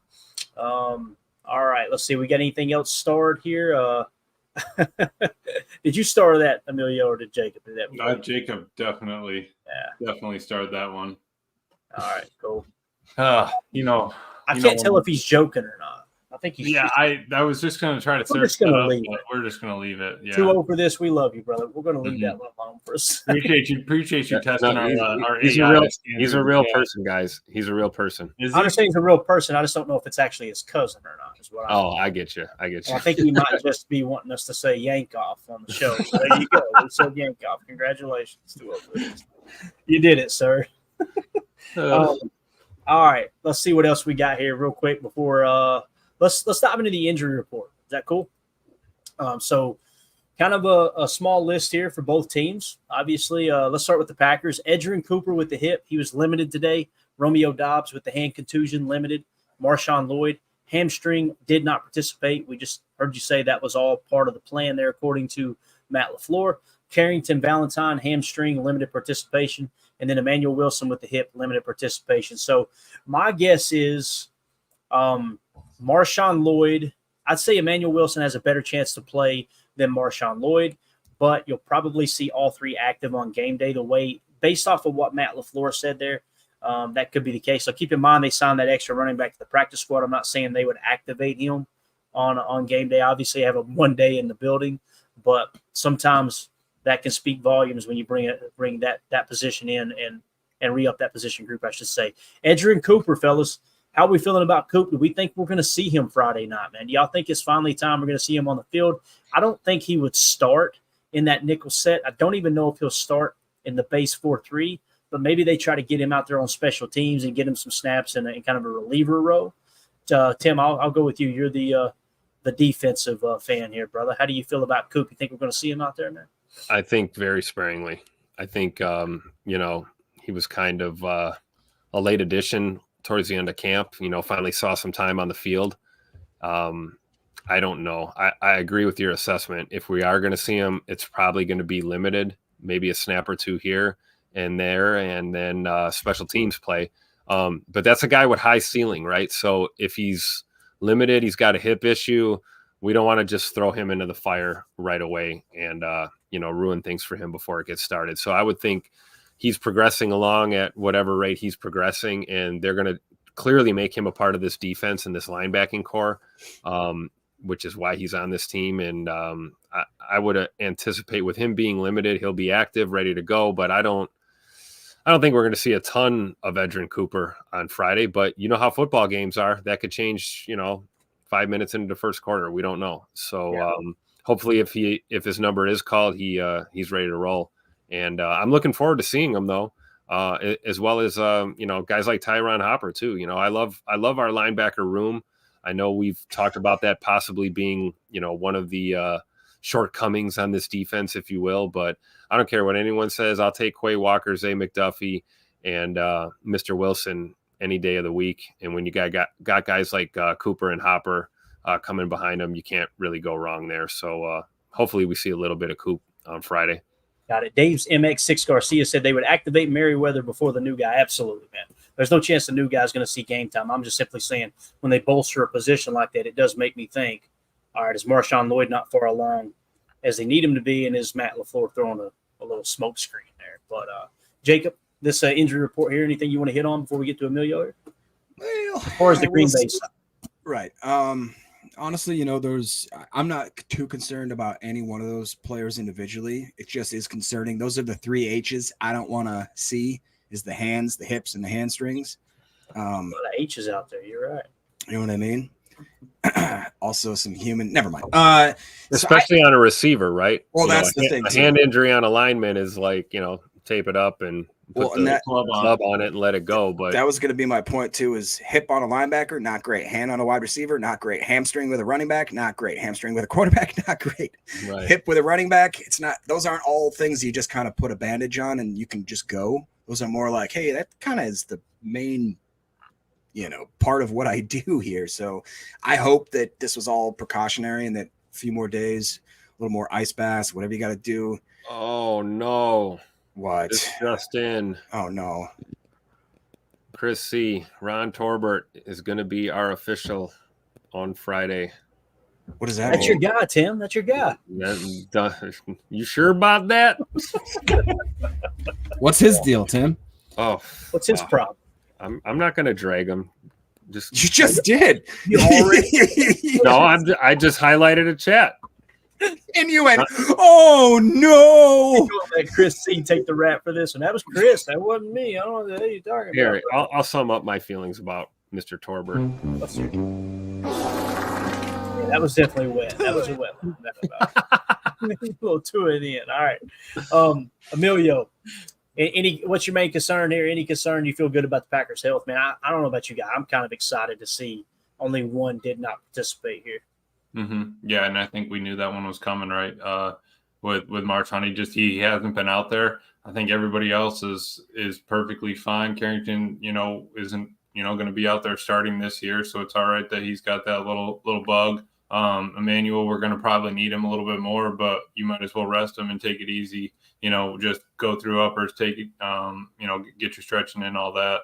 I'm fine with it. Like you said, I think we're healthy and best we can be going into this week. Yeah, definitely.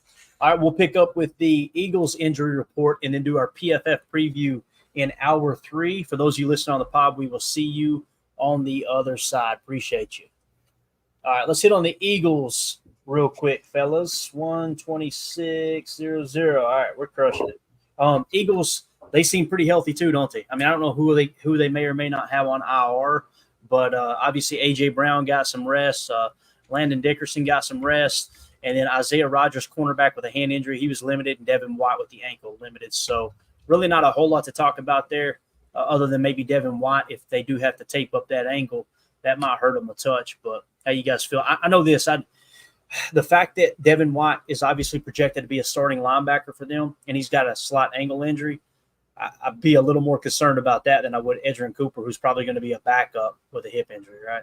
Right. Yes, absolutely. Definitely. And I mean, you look at, like you said, I don't know what their IR list looks like, but their injury report right now is a big nothing burger. These guys are all going to play, it looks like. So we'll see what happens. All right. Anything else you guys want to hit on when it comes to the injury report here? Anything else you want to add? Now, the chat's having just a field day with the old Cox versus Dickerson matchup, and I'm not going to get into it. There's a lot I could, but we had a bunch of children in the chat, so clean it up, guys. When Jacob says you need to clean it up, right? We've got a real issue here. Lord. Yeah, we heard it from a fan right here. Tim's on fire with the drops. All right. Just a real quick rundown. You guys hear me talk about explosive plays. Everybody measures them a little bit different. I've been told that the explosive plays on the ground are different than the passing game. It was what? I've heard some people say anything 12 yards or more on the ground is considered explosive. I heard some people say 15 plus or more on any play is an explosive. I heard it say it's got to be more than 20 in the air to be an explosive. Warren Sharp is one of the top analytic dudes that covers the NFL. He tweeted this out. Most explosive offenses in the NFL last year, okay? And it said the star means they made the playoffs, and then based on percentage of plays that gained 15-plus yards or more, okay? So the percentage of plays that they gained 15-plus yards or more. This is the order of explosive plays. And look, notice the stars. Notice how many playoff teams had few explosive plays. That's how important it is. I'm telling you, when you hit an explosive play, it triples your chances of scoring on that current drive. Miami Dolphins led the way. San Francisco was second. Houston Texans were third. Minnesota Vikings were fourth. They missed the playoffs. Seahawks were fifth. They missed the playoffs. Dallas Cowboys were sixth. The Baltimore Ravens were seventh. The Green Bay Packers were eighth in explosive plays in 2023. Detroit Lions at 9. Rams at 10. You got to go all the way down to number 16 to find the Eagles. So they were not a team that had a whole bunch of explosive plays. They were right there in the middle of the pack. So I just wanted to highlight that from last year. So there you go. And Jake Shavink points out, worth noting that Shane Waldron was the Seahawks OC. Shane is now in Chicago. Is that correct? Right. Yep. So, yeah. That was the coach that they weren't even responding to the questions they were asking him about him, right? Wasn't one of the players like Oh, yeah, he was our coach. Yeah. Next question. Yeah, basically, like, how was your time there? And he goes, next question. Yeah, I'm just here so I don't get fined. exactly. What do you guys think about this list here? Is it crazy to think Minnesota's only up that high because of Justin Jefferson? That's pretty much it. I'd say probably Seattle's because they got Metcalf or something like that. You know what I mean? And then it's a long hop and a skip jump down until you see that really not be very prevalent. I mean, that's about as, other than your outliers down there with the Browns and the Steelers, that's about as pretty much as like a guarantee. If you hit certain stat patterns, you're going to be either in the playoffs or in the top 15 of the league. That's kind of cool. Yeah, I'm telling you, man, it's three things, man. Turnover differential, middle eight, and explosive plays. Those are the three things. If you can really key in on those and focus on it, listen, it's easier said than done. But those, if you can be in the top half of the league in all three of those things, bro, I'm telling you, and what I mean by middle eight, meaning you win the middle eight, a larger percentage of the time than the top half of the league, right? I'll tell you another common thing I see is all those playoff teams and really the smattering of the teams at the tops of the list here, they all have defenses. Yeah. And when you have defenses handing your offense the ball repeatedly throughout the game, Bingo. Law of probability, man, you're having more opportunities to make those explosives because your defense is, 3-and-outing teams left and right, and you're just getting a new set of downs constantly. You're gonna hit on an explosive. So I think Turnovers, it's man. that there's no team with a star next to their name didn't have at least a 15th ranked defense or better, probably, or top 20 defense at least or better. And that's worth taking into account, I think. And to expound upon that too, Tim, the Browns and the Steelers 26th and 27th in explosives, awesome defenses. Their defense carried it all season. Go ahead, Emilio. Sorry, buddy. No, I was just going to say, Tim got me thinking. And then if you add to that, how many plays did each of these offenses have? Like, if we could just throw that next to their star, like Miami had, I don't know, hypothetical 1,000 plays in the season or whatever, but the Houston Texans did it with 850 or something Right. crazy like that. That would be cool to know too. How many opportunities, like you said, but how are we converting those? That would be a cool metric to have. Just to be clear, this was not. What was the metric on this? Was it 15 yards? I can't see because of the chyron there. 15 yards or more is considered an explosive play, is how Warren Sharp set this up. Yeah. So, I always thought it was 20 plus, but that's just a random number that was stuck in my head. I don't know if that's just crazy or. And it is percentage of plays, which kind of takes that out of the equation. What you guys were talking about, right? Right. Like, I see that now. Yeah, once I pop that off, just hit me too. Yeah. So, but yeah, Jacob, there was again some people read it different. Like, let me just go Google it real quick. You guys talk for a second. Sure. I got a couple good chats here. Mr. Coach Lan, as always, has a good question. He says, can we talk about how good of a job the new strength and conditioning coaches have been? Healthiest I've seen a team really he says healthiest I've ever seen a team going into the season. I think he means the Green Bay Packers. Honestly, I think me and Clay roughly talked about this the other night or in off camera, and I said the same thing. I can't remember having basically, I mean, if you read into what Matt LaFleur said, basically all 53 are ready to go. It's precautionary. That's freaking awesome. And this is coming into a season, guys. Remember, an off season where our head coach, our tight end, and our right tackle all tore their pecs for whatever reason. Right. Apparently, they were just making room for that new muscle because all of a sudden you got to break down old muscle, Clay, and then that repairs new muscle. Oh, let me take a note here. Say it again. You heard it from a fan right here. Other than that, you just do the roids. But no, it's pretty cool. I think it's an awesome thing that it really has been kind of a night and day situation there.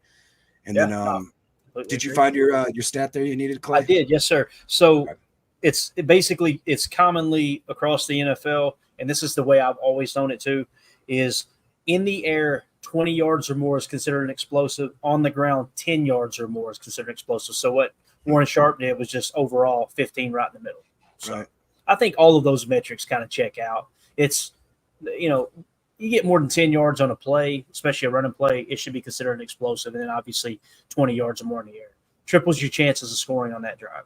That was the great Jordan Rodriguez that broke that down for the first time that I heard it, which was absolutely awesome. Another thing, too, to kind of back up a second, talk about turnovers. Emilio, did you listen to the GM Shuffle today with the new host and everything? I didn't. Lombardi hit on something. He said, can we talk for a second about missed field goals? He said, everybody just talks about missed field goals aren't a big deal. They just kind of shrug them off. that's a turnover. Like Yeah. I never really looked at it that way. It's so true, man. That's a The good field point. position that you gain from it, Mm-hmm. absolutely huge. So, Well, I mean, and that's why I think we were talking about like Matt LaFleur is going to be going for it inside of until we get to the 30, 20-yard line. Then maybe we'll take a field goal. Besides that, I think we're going to be 4 down territory once we cross the 50. Like from the 50 to the 20, I think we're in 4 down. and think about it from a fan perspective. How many times, and you guys disagree if you don't feel the same way, but how many times have I been watching a game and we hold them to a 4th down, and if they bring the field goal unit out, I'll go, thank God. Yeah. If they're going for it on 4th down, I'm going, these son of a.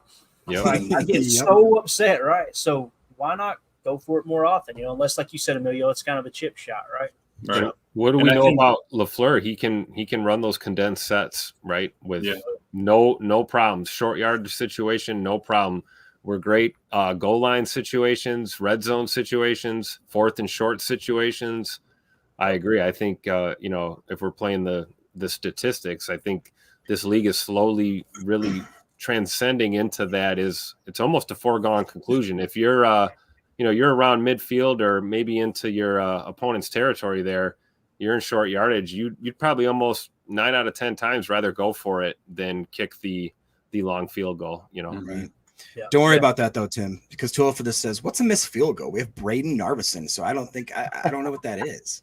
Yeah, there we go. I'm behind the kid 100%, no doubt about it, man. Y'all ready?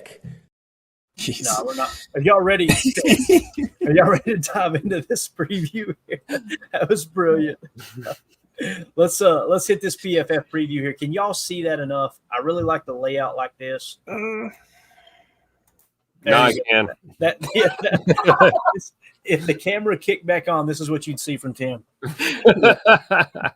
need to do the same. All right, go ahead, man. You're good. You're good. So you know what I'm going to do? I have no idea what you're talking about, Clayton. All right. So if you guys would hit that like button for us, we got a bunch of people hanging out in here. Thank y'all so much for making us a part of your evening. Appreciate you supporting. Feel free to sub to the channel. Oh God, Eric Sutherland's here. And then Greg says, "I thought I felt a disturbance in the forest." How many times are you going to come to my press conference late? Thanks for swinging through, Eric. We love you, brother. Appreciate you, man. All right, so let's start with the summary. The PFF summary, obviously, kickoff 8:15. This is going to be Eastern time, so that's 7:15 your all's time, right, Jacob? Right, Tim? Am I thinking right? Yes. Yeah. Okay, Yeah. just making sure. When they're playing halfway across the world, I don't know which time zone they've actually got listed here. So I believe it's 7:15 Central. Central time. okay, got it. All right, good deal. So Emilio, that's 8:15 our time. Okay, Right. So I'll get the pizza ordered for 7:15 then that way. Oh, There we I'm go. thinking about trying one of those. They got some Pizza Hut's got something new, like a personal box or something. Have you guys seen that? It's like a personal pan pizza, and you get some wings. I think I'm gonna hit that up, man. How do you feel about Pizza Hut? Oh, that's a good old standby, man, for sure. Oh yeah, no doubt. I'm Sponsor glad the show. Sponsor the show. They clean you out too. Sponsor the show. All right. Summary. So obviously 8:15 kickoff there. It looks like the forecast is 63 degrees, fellas. It's going to be absolutely I perfect. like that. They said there's a few clouds. They got a few clouds down there, not many. All right. And when it comes to the current betting odds, notice it shifted again. It went from, well, if we kind of look at it how it started here, okay, it was Philly were 1.5-point favorites, all right? And it took a little bit of a, just a steady approach, and then all of a sudden, bang, it drops down. Philly are 2-point favorites, and then they go to 2.5-point favorites. They briefly went to 3, came back to 2.5, went back to 3, and now they're back to 2.5, all right? So that's how the point spread is right now. The Philadelphia Eagles are 2.5-point favorites. The money line is currently sitting at negative 141. For them, the over-under is set at 48.5. Obviously, depending on which place you like to put the action on the game at, the numbers may be a little bit different. So when we jump over to the overall rankings here, okay, we'll get back to the best bets and stuff and the green line, all that stuff here in a minute. Overall ranking, PFF has Green Bay as the 9th best team. They have the Philadelphia Eagles as the 7th best team. All right. Power ranking on defense, they've got Green Bay at 14th, Philly at 23rd. So they're giving Green Bay the edge there. Power ranking on offense, You got Green Bay at 8th and the Philadelphia Eagles at 11th. So offensively, they give us the edge. Defensively, they gave us the edge. Overall, they think Philly is a better team. That's probably roster-wise, I would imagine, overall depth maybe. But that's how that kind of sits there. As far as percentage of run plays, Green Bay was at 40.3%. Philly was at 40%. It says percentage of pass plays, 59.7 for Green Bay. Philly at 60%. All right. EPA per run, Green Bay was at negative 0.06. Philly was at an even 0. EPA per pass, Green Bay was at 0.18. Philly was at 0.05. What that basically means is EPA per run, Philly had the edge. EPA per pass, Green Bay had the edge. So let's go back to the overall rankings here. How do you guys feel about it? Let's go around the horn. They've got Green Bay 9th, Philly 7th. This is going to be a dandy, boys, I'm telling you. Well, I already know how Jacob feels about these rankings because he's been very outspoken about the fact that he thinks Philly's been overrated going into this season, and I would lean that way as well. I would agree with that. As far as the overalls, I mean, hey, you're talking about 2 top 10 teams here, bottom line, at least going into this season. So this game's got close game written all over it. Yeah, I'm not a mathematician. I'm not a doctor. You know that. But I just look at those numbers there. Smart man. I'm not a smart man, but I know what love is. But I just don't see like that offensive rank there. And then you look at the defensive rank. That's the one that really gets me. And that to me, again, those ingredients don't make a cake that says that the Eagles are the 4th best offense, best team. I don't see them in the top 15, to be honest with you. So what I thought was a little bit more intriguing was the fact that we basically are dead even on our run and pass play split, like within decimal points. So it'll be, noticeable to see if that continues into the trend into the actual season, especially with the new coordinators and all that kind of stuff. Every time we dive into these numbers, man, even more, we'll get down to the quarterback comparisons, but these numbers just don't make sense to me as to why the Eagles are getting such a nod. I just don't see it. I think some of it comes through coach. Jake, can you say that one more time? I know what love is. Say that one more time. No, I don't know. I knew you were going to do it. I knew you were going to do it. Oh, yeah. I think some of it comes into play with Vic Fangio's defensive coordinator over Jeff Hafley, who's a first-time defensive coordinator at the NFL level, right? I think that plays into it. You look at Kellen Moore as an OC. You look at Adam Stenavich as an OC. I would give Adam Stenavich the nod simply because it's Matt LaFleur as the OC. Let's be realistic here, right? Yes. So maybe there's a little bit of that going on with Vic Fangio over Jeff Hafley. I got the Tom Clements factor too. Oh yes, sir. Are you kidding me? So looking at the numbers, though, I do see why the AI was like, this is going to be a perfect opener. Let's start them off with Ravens Chiefs, and let's just follow it up with this NFC just battle. Oh, dude, it's gonna be awesome, dude. Absolutely awesome. Emilio, get your take first here on the quarterback comparison. According to PFF, they have Jordan Love. Obviously, his PFF grade last year was an 83.6. Jalen Hurts finished at an 86.7. That's what really bothered me was like people were like, he wasn't that good last year. He wasn't that good last year. I'm going, I guess PFF sucks at what they do, man.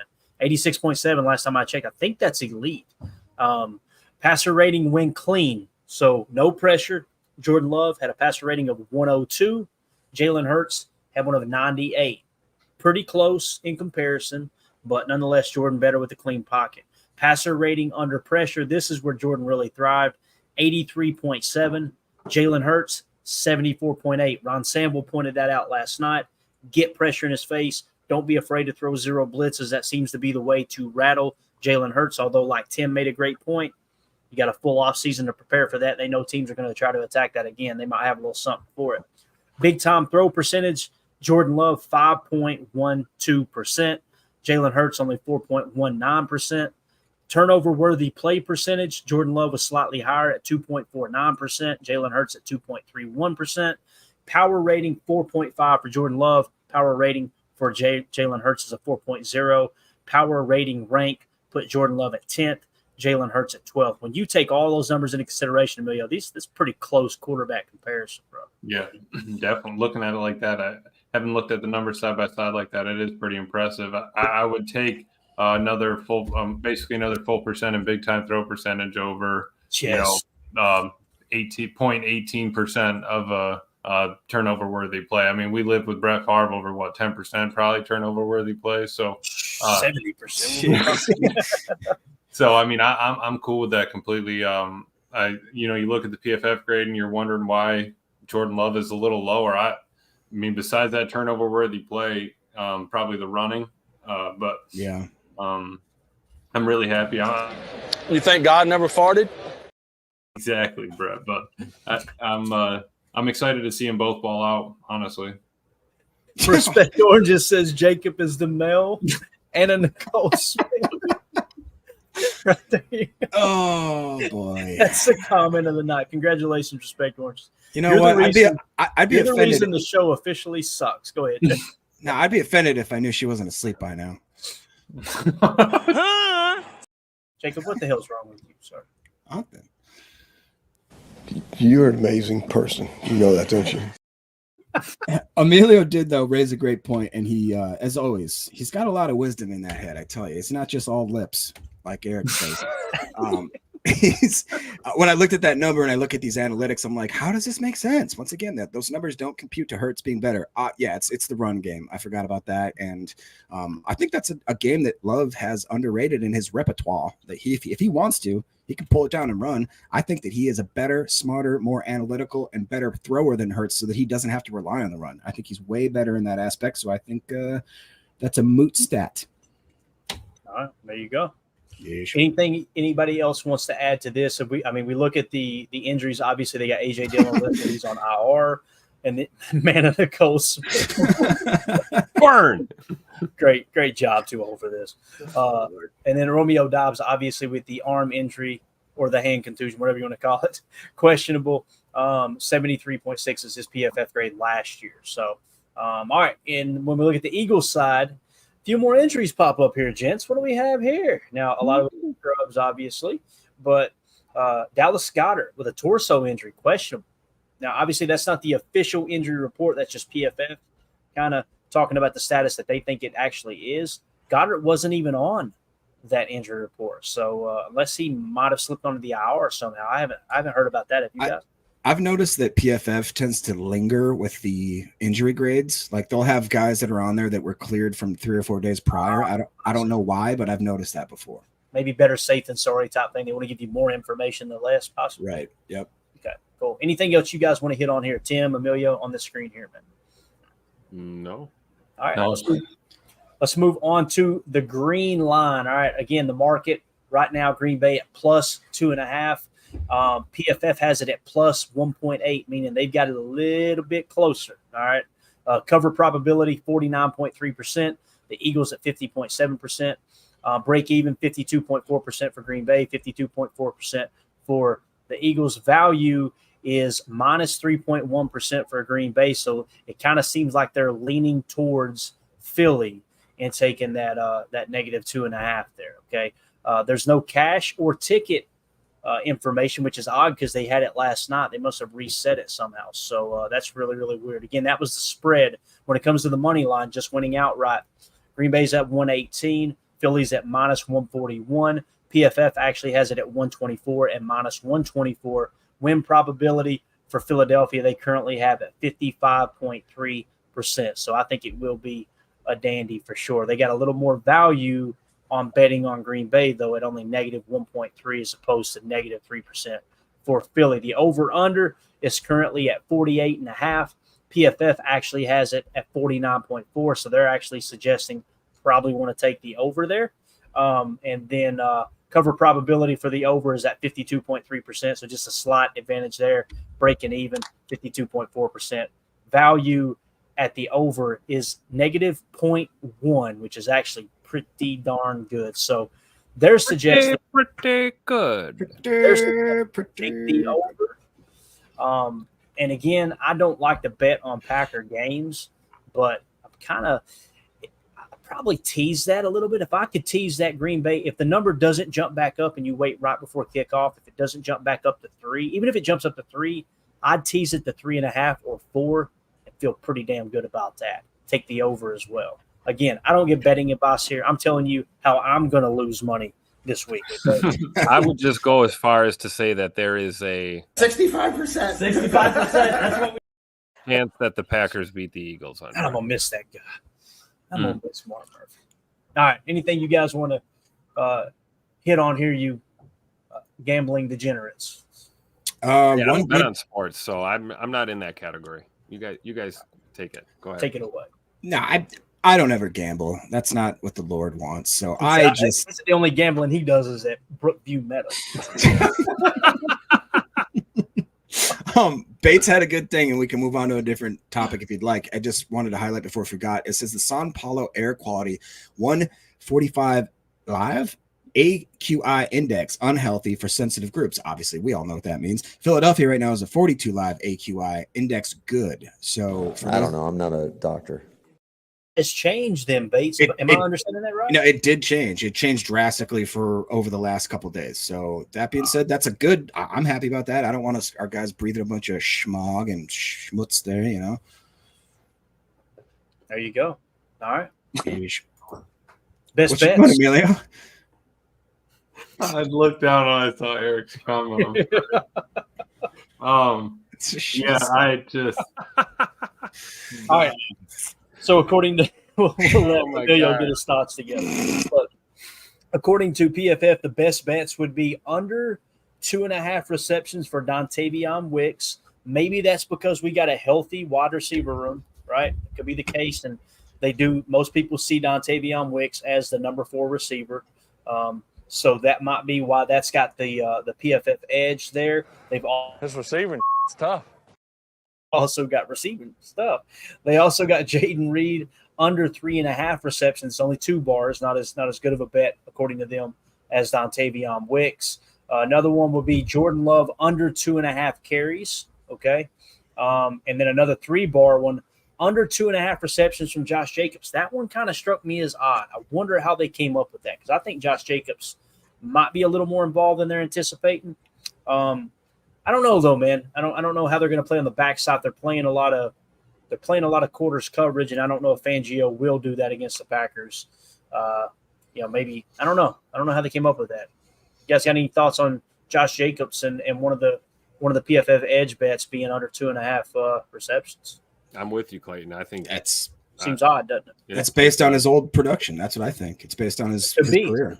Well, and what else can you base it on, right? I mean, we haven't seen much of him, right? So you got to go by your past precedents. But my gut's telling me he's going to have a heck of a lot more than that, right? Yeah. The only thing I would push back on is Matt LaFleur is going to want to run him a little bit more. Maybe it's going to be a few more play actions and like 2 slip screens. But I do think that he'll get thrown at probably 3 or 4 times. But I actually might be at 2 receptions for that. Yeah, they've got Jalen Hurts under 7.5 carries as a good bet. That might be the most there at 16.6%. Saquon Barkley under 2.5 receptions there. Those are the type of bets I really like to hit because a lot more can go wrong than right. Somebody gets banged up, they go out of the game, and you're just sitting back in the fourth quarter counting your money because the dude's on the bench. You know what I mean? So there you go. With all the quarters coverage over 2.5 receptions for Jacobs. Jake Shavink says, hammer that over on the 2.5.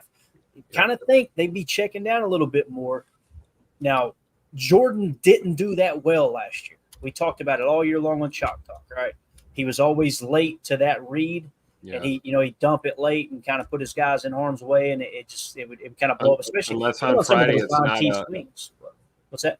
Unless on Friday it's not a check down scenario, unless we're dialing that up, those swing passes and those those quick hitters, and just kind of get the offense going if that's what they're going to do. So I'm with Jake Shavink though. I think looking at Fangio and we're no stranger to the quarters concepts here in Green Bay. We're quite familiar.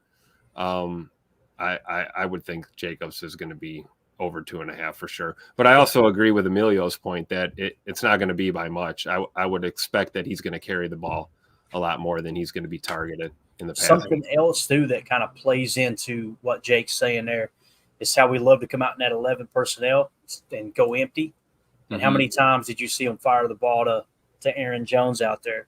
Yep. You flexed out wide, right? Now, in some cases, you're trying to draw attention away from the trip side. You'll basically go T boundary with the running back, right, on the short side of the field and get your trips on the field side and try to wreak some havoc there with some slot cross, some dagger, wolf concepts, things like that. So this is where we're going to really get to see a good look at Jordan's development here. The cans and the kill type plays, how is he reading, what they're showing pre-snap? How is he adjusting, like you said, flexing a running back maybe over into the slot or out to the boundary? Who knows? We'll see. All I was going to ask was real quick, Clay, what do you think that for Hurts is 7.5 or whatever, say he has 8 carries, how many of those are going to be scrambles? We talking over 50%? Are we talking design runs, touch push? I'm hoping under, because keep him in the pocket, right? Yeah, keep him in the pocket. I'd rather see him, let's maintain the edge, let's keep him in the pocket and let our secondary do what those guys are getting paid the big bucks to do. You think Hafley's going to have them do that? Contain rush. I do, and I think we're going to sugar a lot of pressure. I think it's going to look like we're breathing down his neck all day, but we're going to have coverage. I really do. If you do go with the blitz heavy approach, obviously you're probably going to be playing more man and kind of that cover zero that teams showed down the stretch, like Ron pointed out last night. Also, if you want to get pressure up the middle, do a little TT stunt and have the first T of the TT stunt be able to do a little touch spy the middle and let them rush off the edges. Or you could try to get aggressive in those A gaps and, like Emilio was saying, like Tim was saying, like maybe do a little contain on the outside. You could throw combos at them, right? Don't do the same. Maybe change it up every quarter. But it starts to get comfortable to try to scramble in a certain, whether it's up the middle or off the edge, throw a different look at them the next quarter. Go ahead, Jacob.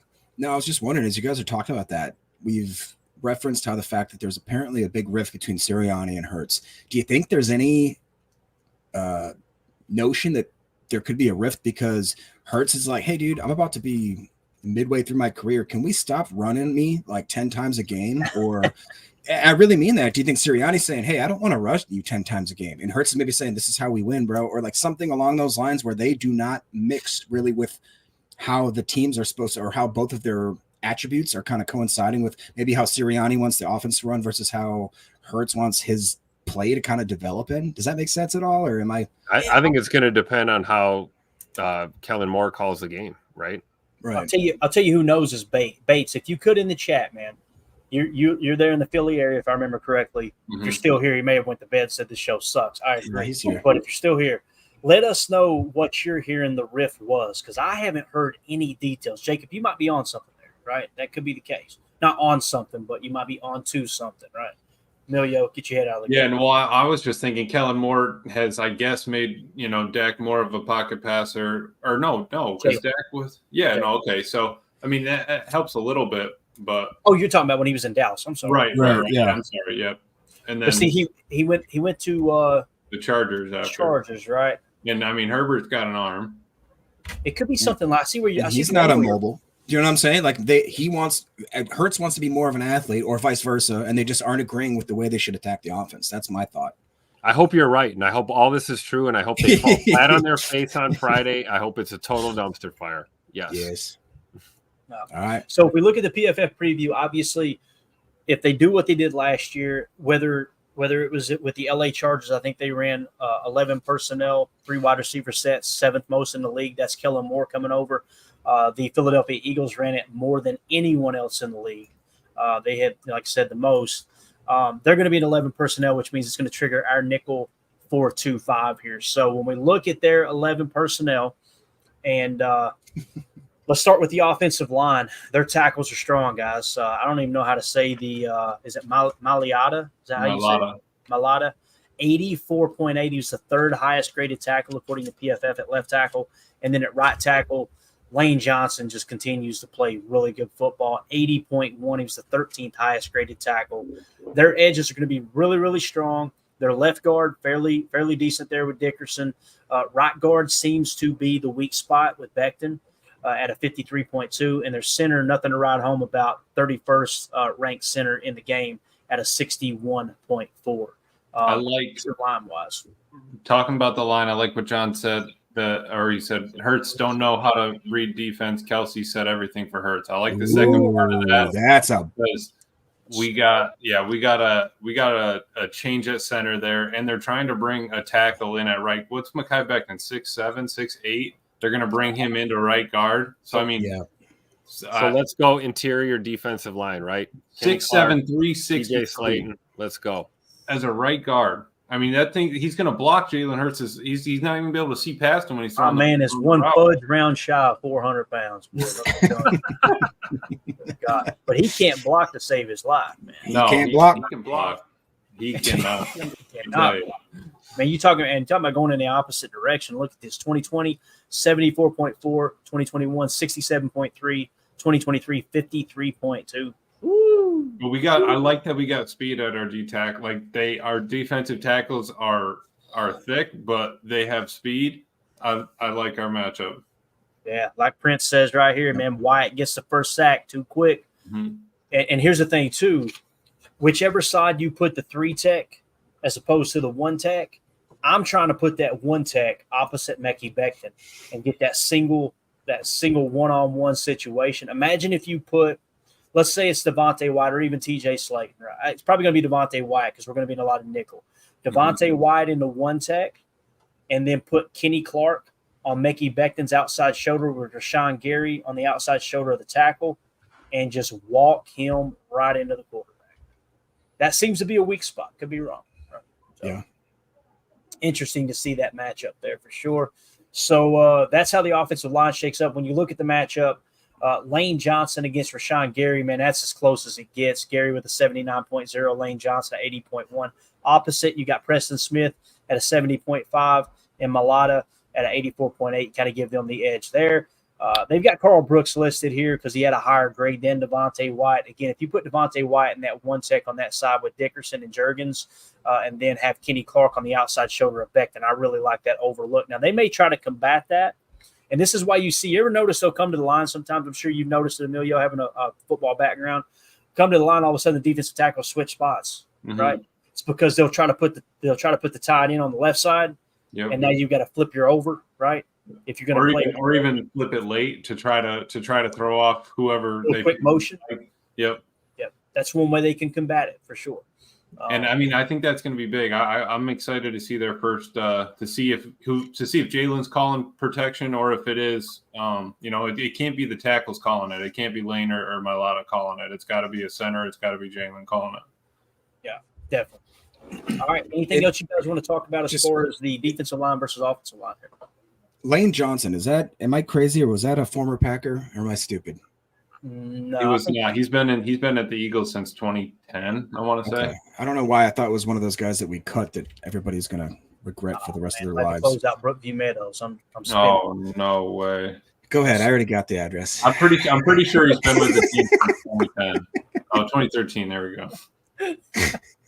Did you hear this knucklehead over here? Line of the night. Yeah, so Lane Johnson, as Jake Shabink said, was the 4th overall pick in 2013, so he's been there. Yes, I'm thinking of Lane Taylor. I'm an idiot. Mm-hmm. He was a stud, wasn't he? Unbelievable. Right, so, you see Lane Johnson, guys. This dude. That's good. He's probably going to be in the Hall of Fame, right? I mean, I don't know. I mean, obviously, he got a ring? Didn't he get a ring? When did they win the Super Bowl? Oh yeah, he got a ring. Yeah. So he's about all the criteria you need. Qualifications for the Hall of Fame, man. That dude's probably got it. So, all right. I just hope Gary puts him to bed come Friday night. So here we go. Bates has got that tea. Spill that tea, Bates. Go ahead, Jacob. You want to read it? What? Oh, I didn't. Okay.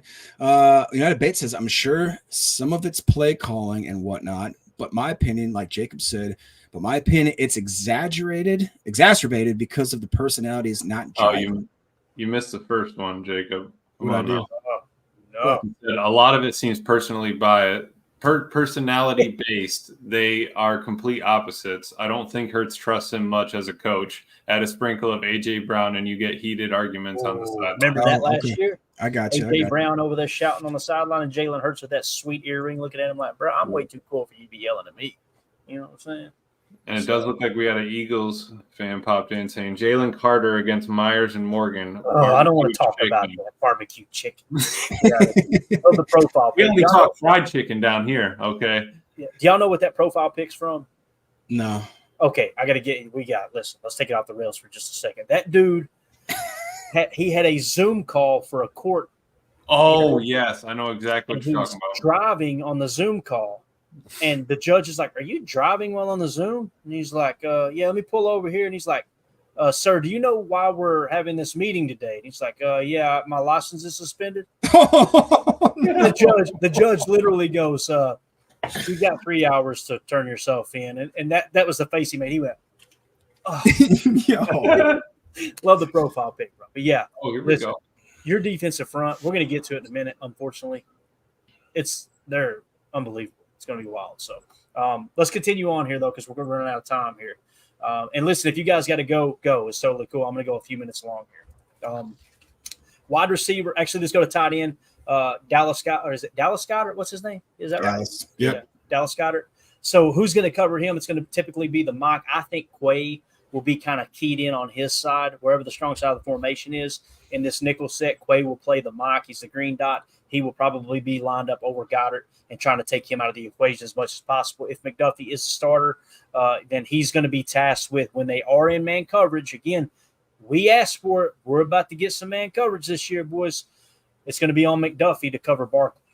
Good luck, right? It's going to be that's a mismatch waiting to happen unless you want to fire a linebacker blitz and bring a safety into the spur position and have him man up on Barkley. They're also going to be looking to flex Barkley out from time to time and go with empty sets. Two things you got to worry about there.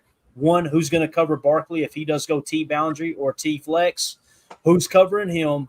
And two, when they go to that empty set, you better be on the lookout for that quarterback draw because it's coming, right? Yeah. So that's the beautiful aspect of having an RPR offense from a Philly standpoint. So when we move on to wide receivers, you've got Devonta Smith was a 75.4, 32nd highest graded receiver in the league. Opposite him, A.J. Brown with a 90 elite grade, 9th best in the league. If you're going to be playing more man coverage on those man coverage calls, you'll probably want Jair Alexander to follow A.J. Brown, I would imagine. You're going to play more zone than man, although we're going to be playing more man than we did last year under Joe Barry. It's going to be hard to make that happen every single play. Maybe they've been prepping for it. Who knows? But as far as Stokes on Devonta Smith, you've got to give Devonta Smith the edge. As far as A.J. Brown on Jair Alexander, if it's old Ja, I think he's got a good shot of shutting him down. If it's recent Ja, got to give the edge to A.J. Brown, man. Right. This is why I think the line is leaning towards Philly. That their defensive front we're going to get to here in a second. So safety position, obviously, Xavier McKinney is going to be able to help bracket a little bit on A.J. Brown if you want to go that route, or if you want to throw something else at him. Javon Bullard is really going to be the X factor, guys. If Javon Bullard, if the lights aren't too bright for him, I think we got a shot to win this ball game. If he's going to play like a rookie safety, and you can't blame him, it's first game, national television. My goodness, it's hard to ask a safety to just go out there and absolutely ball out as a rookie. But anything else y'all want to hit on this screen right here? You have the floor, all of you. No, I mean, I feel like we've been looking at the numbers for so long. I just cannot wait to actually see them play. But I do think I'm happy with the shell of our secondary, even though Bullard doesn't have a number. I think having McKinney up there, high 80s, low 90s, hopefully. I like that as a backup plan. Yeah, and see, when I see receivers like this, I used to didn't worry about it with Joe Barry, because it's like, hey, we're going to be showing shell. They're not going to be able to have these quick hitters and just taking shots. Now, I've talked about it all offseason. You're going to see worried Clayton for the first quarter of the season going, oh, God, how's this going to pan out?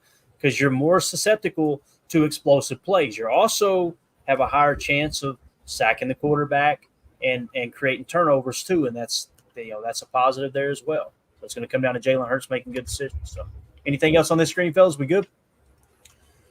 I think we're good. Yeah. Let's jump into the Eagles defense, right? Their nickel personnel versus our 11 personnel. And Tim had to go. Appreciate you, Tim. Probably didn't hear that, but thank you anyway, sir. So I see the private chat now. All right, so we ran 11 personnel more than 12, although we ran more 12 personnel than anyone else in the league. So you're going to see a good, healthy dose of 12. Let's start with 12. Is that cool with you guys? Let's go 12, and let's go with their base defense and see what they look like. They run a 34 defense under Fangio. At least it's projected that way. So this is what their 34 front would look like. Jalen Carter at left end most of the time on the strong side of the formation at an 87.4. You got Jordan Davis at a 70.9, 30th overall graded defensive lineman or defensive tackle. Defensive lineman, not edge. And then Williams at a 70.4. He was the 32nd. That's a stout 34 front right there. Left outside linebacker, they got Huff at a 79.7, Sweat at a 67.2. Linebacker, they got Bond at a 71.1, and then Devin White continues to be cheeks on PFF, although it is not everything, but 47.4. With our offensive line, out of a 12 personnel, Zach Tom, 79.7. If he is matched up on Jalen Carter, that makes me feel a little bit better, right? But if he's going to be on the interior, which he will be in their nickel set, we'll talk about in a second, he's going to be over top of Myers, Morgan, and Jenkins if Myers is out there, if not Sean Ryan. I'm okay with the matchup of Elton Jenkins versus Jalen Carter, but if I were them, I'd be putting them over right guard and in that A gap as much as possible. So front, as far as the fronts here, guys, what do you got to say about that? I mean, it is a little bit tough now that you look at the actual matchups, like one-on-one. I definitely see where PFF or maybe people are starting to lean towards the Eagles. That D-line's no joke, man. And is that Zach Bond? Is he the old Badger there at middle linebacker? Or am I crazy? Find out real quick, man. Yep, Zach Bond. Wow. I did not realize. And look at that. He had a very interesting first year and then dipped off quite a bit. And all of a sudden last year looked bounced back, decent. Let's hope he returns back to 2021, right? Yeah, right. I think somebody in the comments, I think it might have been my bro Cheesehead Murph, said something about, do you think that we have a problem with the tight end / linebacker mix-ups or matchups? I don't know if he was talking about both ends of the ball, but I don't know, man. If Devin White's in coverage, I'm cool, baby. I'll sell Kraft at him. Yeah, exactly. Run at him, just throw Kraft at him, have Musgrave going through him. I mean, whatever you got to do, just make sure that he's involved. Yeah. All right, Emilio. Yeah, I after looking at the numbers, you walk the linebackers down. They definitely have, according to PFF, they're winning in that battle, right? Compared to our front, but I'm hoping that Jordan Love is going to be coaching them up, making those calls, making the adjustments. We've had them, all playing together. I just hope that they can hold up, man. Yeah, Jake Shavink says Bond has a lot of D-line snaps on there, 252 D-line snaps. That means he was mugging, as Elvis Presley once said, a whole lot of mugging going on. So let's go ahead and switch it up to nickel here real quick. And again, this is where it may or may not get scary. Let's see. We go nickel. We go our 11 personnel. Brandon Graham, left defensive end, 84 over the top. If they do put Carter at nose, he's going to be over top of Josh Myers all night long. Now, here's the good thing. Josh Myers' strength has always been his pass blocking, right? Now, last year it took a dip too. We talked about it. Hopefully he can return back to old form and be a better pass blocker than he was last year. Jalen Carter is going to be a handful. I would just about guarantee you Matt LaFleur's game plan is you better set the mock to Jalen Carter, right? I think that's what happened there, Emilio. Yep. I think you have to do that because he is their their prime defender. He is the one that's going to make and wreak havoc. Coming, especially like we've talked about, a lot recently. We gotta contain the front. I mean, if you can see it coming on the edge, that's all right. We got to stop the pressure up the middle so that he can do that little hop step up and cut him up.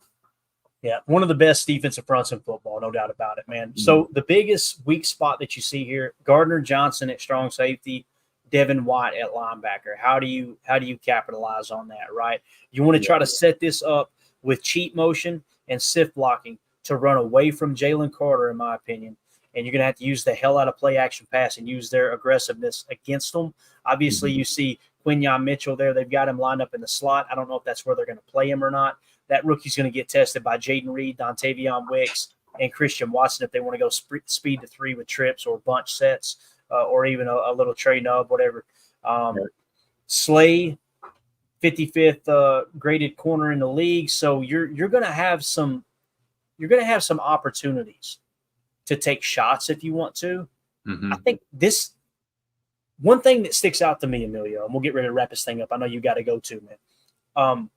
I think this spells Jordan Love having a big statistical game because there's a decent chance that Philly with their running game can be able to play from ahead. If Green Bay's playing from behind all night, we're going to be winging that thing all over the yard, and that really does play to the weakness of the Eagles with their pass coverage defense if the rookies aren't up to snuff.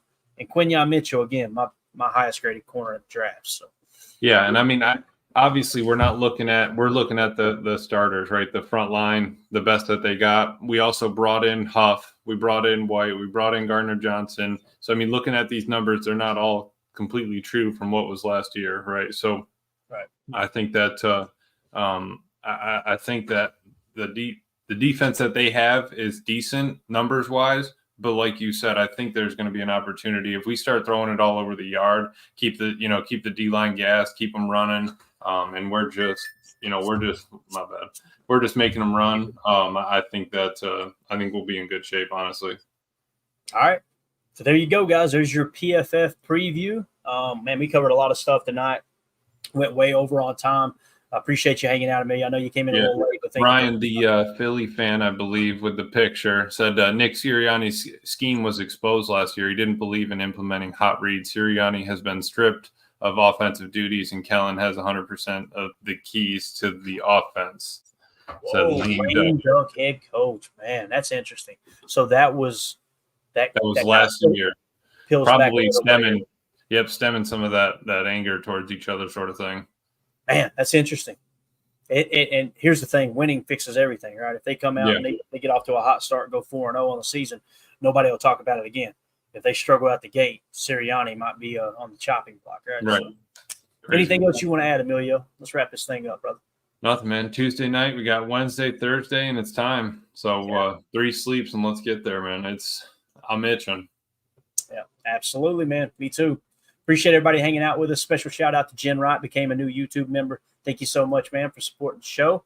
And shout out to all the Patreon members who contributed with the questions, all that good stuff. If you guys want to join that, just go to patreon.com and search Packer Fan Total Access. So we'll be back tomorrow night, most likely 7 p.m. Central. It's going to be rare that we do these 2-hour episodes. We'll typically do about 1 hour 20 is my goal moving forward. And, so we will see y'all tomorrow night. For those of you listening on the pod, thank you for making us a part of your day. As always, let's go out and be the change we want to see in the world, and go Pack Go.